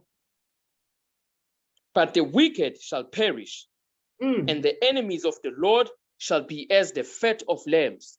Because guess what? What's going to happen? The Lord has a sacrifice in Bozrah. Give me that in Isaiah 63. We're coming back here. Okay. Isaiah 63 verse 1. Because he is telling you, he says, but the wicked shall perish, and the enemies of the Lord shall be as the fat of lambs. They shall consume. Into smoke shall they consume away. Read what you got. Isaiah 63 verse 1. Watch this. Isaiah chapter 63 verse 1. Who is this that cometh from Edom with dyed garments from Bozrah? Come on. This that is glorious in his apparel, traveling in the greatness of his strength. I that speak in righteousness, mighty to save. Come on, this is Christ now. Come on. Wherefore art thou red in thine apparel, and thy garments like him that treadeth in the wine fat? The wine fat is making reference to what the people, Edom, that is going to what the Lord is going to trot them down, like somebody that is dipping their feet in wine press, creating wine. Go ahead. I have trodden the wine press alone, and of the people there was none with me. Come on. For I will tread them in mine anger, and trample them in my fury. And their blood shall be sprinkled upon my garments, and I will stain all my raiment. And I will stain all my raiment. That's why it says, is what? He says what? It's as if he dipped in blood. He says what? Let's get that in Revelation 19, so I don't butcher it. Okay. Revelation chapter 19. Verse 13. Read that. Revelation chapter 19, verse 13. And he was clothed with a vesture dipped in blood. And his name is called the Word of God. You see that thing? He says he was clothed with a vesture dipped in blood. It was the way he was stained with the blood. It's as if he dipped it in blood. That's how much killing the Lord is going to do when he returns on this earth. Go back to Isaiah 63 now. Read verse 4. Isaiah chapter 63, verse 4. For the day of vengeance is in mine heart, and the year of my redeemed is come. Now, this is beautiful right here. It says, for the day of vengeance is in my heart. Because the righteous must see it. It's not how you feel. The righteous must see the day of vengeance. The righteous must wash their blood, must wash their feet in the blood of the wicked. Okay? All we have to do, brothers and sisters, we just have to hold on in this truth, endure until the end, until the Lord returns, or we die in this truth. But that's the message. That's the mission right there. Okay? Go back to where it was at now. Psalms 37. Okay? Psalms 37, verse 20. Read. Psalms chapter 37, verse 20. Come on. But the wicked shall perish, and the enemies of the Lord shall be as the fat of lambs. Come on. They shall consume, into smoke shall they consume away. Now watch this. Give me the book of Psalms 43, verse 1. Psalms chapter 43, verse 1. Read that. Psalms chapter 43, verse 1. Come on. Judge me, O God, and plead my cause against an ungodly nation. Deliver me from the deceitful and unjust man. That's what we read in 3 Holy Children, verse 9. Judge me, O God, and plead my cause against an ungodly nation, that's Edom, or deliver me from the deceitful and unjust man. Next verse, come on. For thou art the God of my strength. Why dost thou cast me off? Why go I mourning because of the oppression of the enemy? He says, I'm going mourning because of the oppression of the enemy. He says, why go I mourning because of the oppression of the enemy? That's why it says, arise, O Lord. Okay. Arise, O Lord. Why are you sleeping? Because why? We need deliverance. That's what the Lord says. We must what? We must weary him out. Daily we must be praying for vengeance so the Lord can deliver us from these wicked, demonic heathens that are around about us. Give me Psalms 46, verse 1. Watch this. Psalms 46, verse 1. Okay, come on. Psalms chapter 46, verse 1. Read. God is our refuge and strength, a very present help in trouble. A very present. The Lord is always present in time of trouble. We are in trouble as a nation right now. Israel is in a state of emergency. Okay, come on. Therefore, will not we fear, though the earth be removed, and though the mountains be carried into the midst of the sea? Because how is this going to happen? What type of weaponry will cause this to happen? Watch this. Give me the book of Isaiah 13, verse 13. This is what's going to happen. This is the reason why he's saying what he said right there. Isaiah chapter 13, verse 13. Watch this. Okay, come on. Isaiah chapter 13, verse 13. Therefore, I will shake the heavens, and the earth shall remove out of her place in the wrath of the Lord of hosts and in the day of his fierce anger. That's why. Because when the Lord is coming up unto the people, he will what? He will invade them with his troops. You read about that in the book of Habakkuk, chapter 3. Okay, go back to where was that now? Psalms 46, verse 2. Come on. Psalms chapter 46, verse 2. Read. Therefore will not we fear, though the earth be removed, and though the mountains be carried into the midst of the sea. Because of what? Because of nuclear weapons. Give me the book of Job, chapter 20, verse 24. Okay, Job 20, verse 24. No, Job 20, verse 24. That's it right there. That's it right there. Read what you got. Job chapter 20, verse 24. Read. He shall flee from the iron weapon, and That's the talking about bow the of white steel man. shall strike him. He says the white man is going to flee from the iron weapon. This iron weapon, this is the missile right here. Okay, read. And the bow of steel shall strike him through. That's the missile. Read. It is drawn and cometh out of the body. Yea, the body is the glittering sword. Hold on. This iron weapon, the iron weapon and the bow of steel that will strike the white man through America, he says it is drawn and cometh out of the body. The body is the earth. Okay, come on. Yea, the glittering sword cometh out of his gall. You see what he's saying? Terrors The are upon glittering sword, this glittering sword, that's the missile. That's the ICBM missile. The glittering sword cometh out of his gall. Meaning what? That's talking about the missile silos, okay? That are built into the earth. Read. All darkness shall be hid in his secret places. No. Come on, read verse 25 again. You are skipping stuff here. Verse 25 again. Job chapter 20, verse 25. It is drawn and cometh out of the body. Yea, the glittering sword cometh out of his gall. Terrors are upon him. Terrors are upon him, because nobody has seen anything like this before. Go ahead.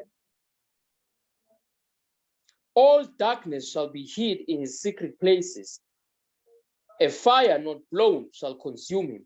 It says, a fire not blown shall consume this white man. Meaning what? This type of fire that will be generated by these nuclear missiles, he says, you're not going to put this fire out. Okay, come on. It shall go ill with him that is left in his tabernacle. You see what the Lord is saying? Because that's vengeance. Vengeance is coming. You understand? Vengeance is coming on this earth. And that's the day of the Lord's judgment.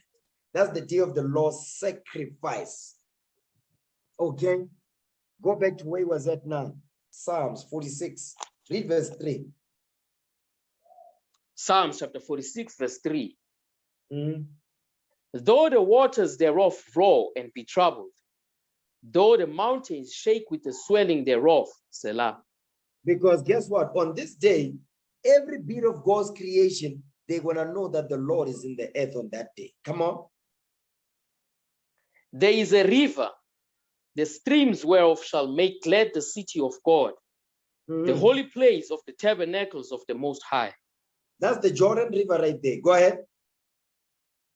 God is in the midst of her. She shall not be moved. Come on. God shall help her, and that right early.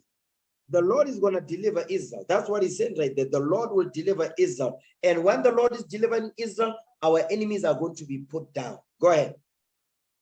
The heathen raged. The kingdoms were moved. He uttered his voice. The earth melted. That's some heavy stuff right there. You can read about that in 2 Ezra chapter 13. Go ahead. The Lord of hosts is with us. The what? God of Jacob. The Lord of hosts is with us.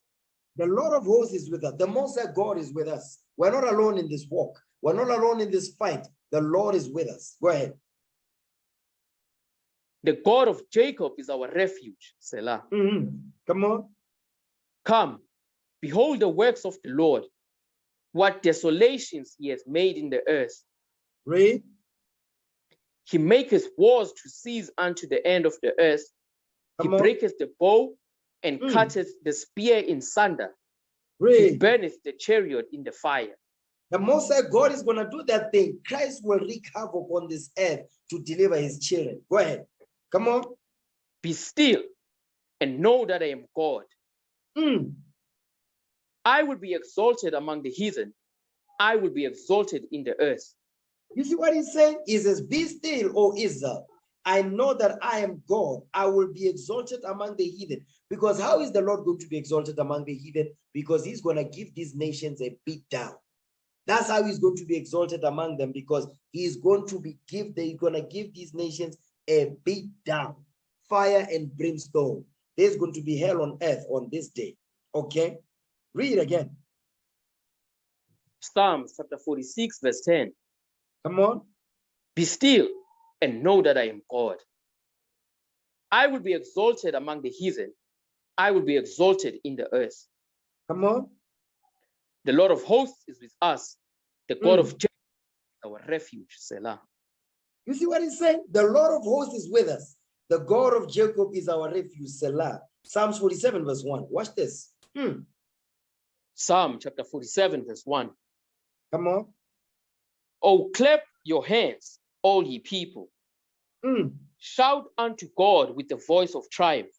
Because on that day, we will receive the kingdom and we would get deliverance from our enemies that hate and despise us. He says, clap your hands, all ye people. Shout unto God with the voice of triumph. Go ahead. For the Lord Most High is terrible. He is a great king over all the earth. Over all the earth. Now go back to Sirach now. Ecclesiasticus 36. Sirach 36, read verse 8. Okay, Sirach 36 verse 8. Watch this. Ecclesiasticus chapter 36 verse 8. Read. Make the time short. Remember the covenant and let them declare thy wonderful works. And that's the prayer we must make for the Most High God to make our time short in captivity. Make the time short, remember the covenant, and let them declare thy wonderful works. Read. Come on. Let him that escapeth be consumed by the rage of the fire. And let them perish that oppress the people. Come on. Smite in sunder the heels of the rulers of the heathen that say, there is none other but we. He says, smite in sunder the heads of the rulers of the heathen. That's the white man. Go ahead, verse 11. Gather all the tribes of Jacob together and inherit thou them as from the beginning. As from the beginning, as it's rightfully, that's our inheritance right there. Go ahead. O Lord, have mercy upon the people that is called by thy name, and upon Israel, whom thou hast named thy firstborn. Because we are the heir. We are the heirs of God. We are the apple of his eye. Come on. Oh, be merciful unto Jerusalem, thy holy city, the place of thy rest. Come on. Fill Zion with thine